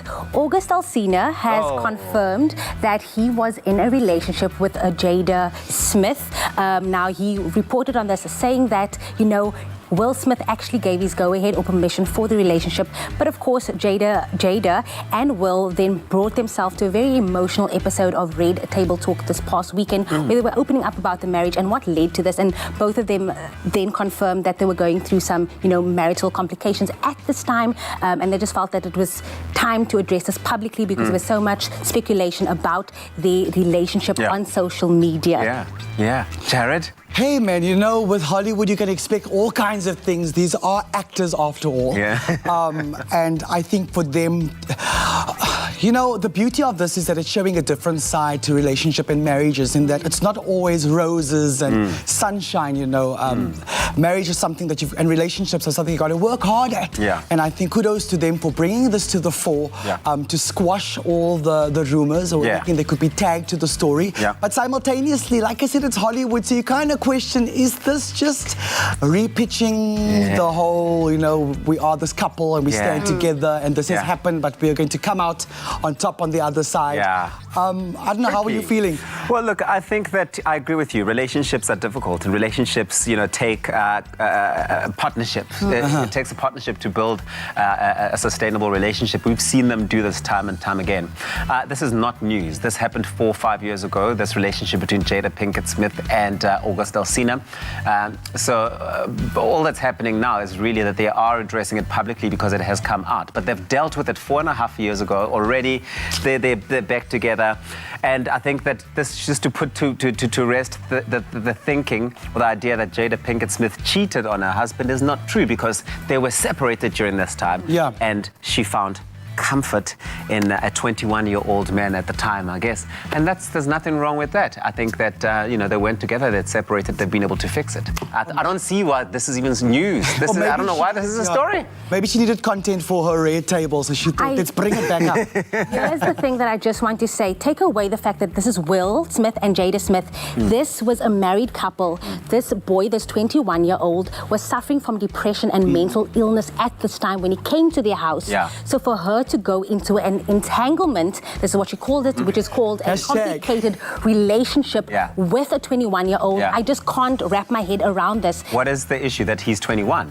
The fact that you are in an entanglement with someone that has come to your house for healing, and this is how she found heal to make herself, and I quote, feel good again. So I'm just like, Jada, what are you doing? Maybe they made each other feel good, Jared. Don't you think that they made each other feel good? She didn't force herself on the man. I'm not saying that. He had a part and role to play in all of this. Yeah. I mean, we know about the Ben 10 thing, so maybe she was feeling herself and wanting that young one, in her life, but it's, I don't know. We have to end it.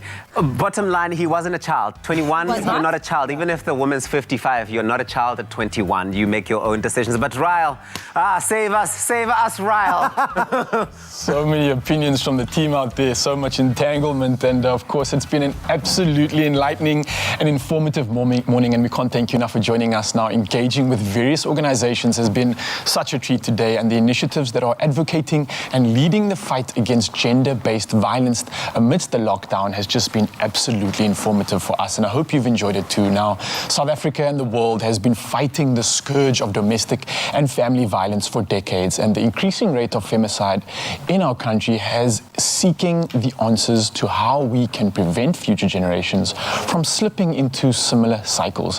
Now, some powerful words from actor and producer Darnell Lamont Walker highlight a key aspect in this ongoing battle that we are currently facing. Now, he says, you are not allowed to raise boys who reject all things feminine, then get upset when they become men who hate women. Let me just say that again. You are not allowed to raise boys who reject all things feminine, but you cannot then get upset when they become men who hate women. And I think that just speaks to the communal efforts that we need to implore as young men growing up, and to encourage feminism and the fact that it is the new norm, and we need to encourage it and have it be an equal part of us. But so much more in the show to come, still ending it off with a little bit of magic from Jared Ricketts himself. Enjoy. You say a little bit of magic, I say a whole lot of magic, Raul, here on your Feel Good Breakfast Show. It's been such a treat on this beautiful Monday morning. What a way to get into a brand new week, hey, Ben 10? But it's time for us to round it off with a stunning, magical performance. But of course, we take a look at those options you had, that poll that we put up first on Friday and asked you to make your selections. You had his eye on the sparrow at 63.2%, open the eyes of my heart, 26.3%.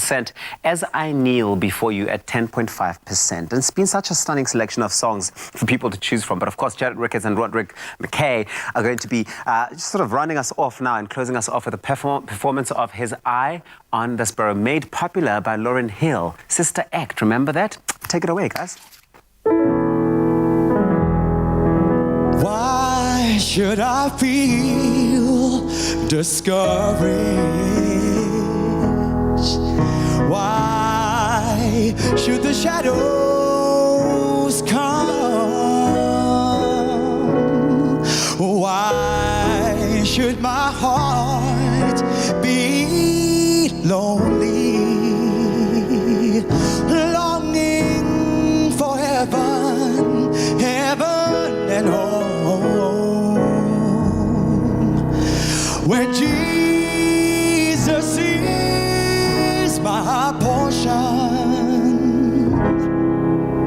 a constant friend is he. His eyes on the sparrow, and I know he watches me. I sing because I'm happy, and I sing because I am free.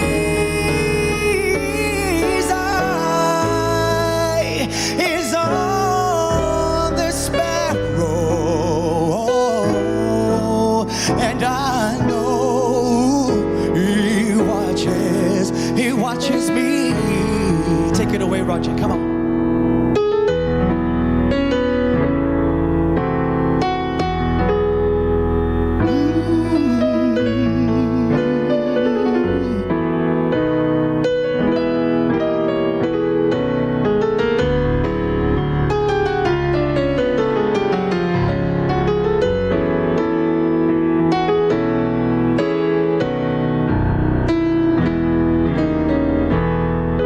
When Jesus is my portion,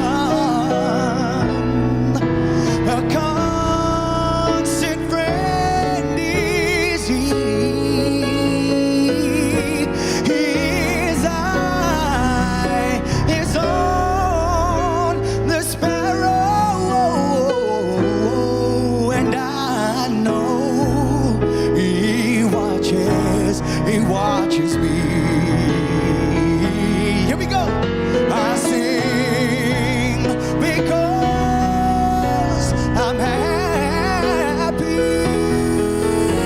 I sing because I'm free. His eye is on the sparrow, and I know he watches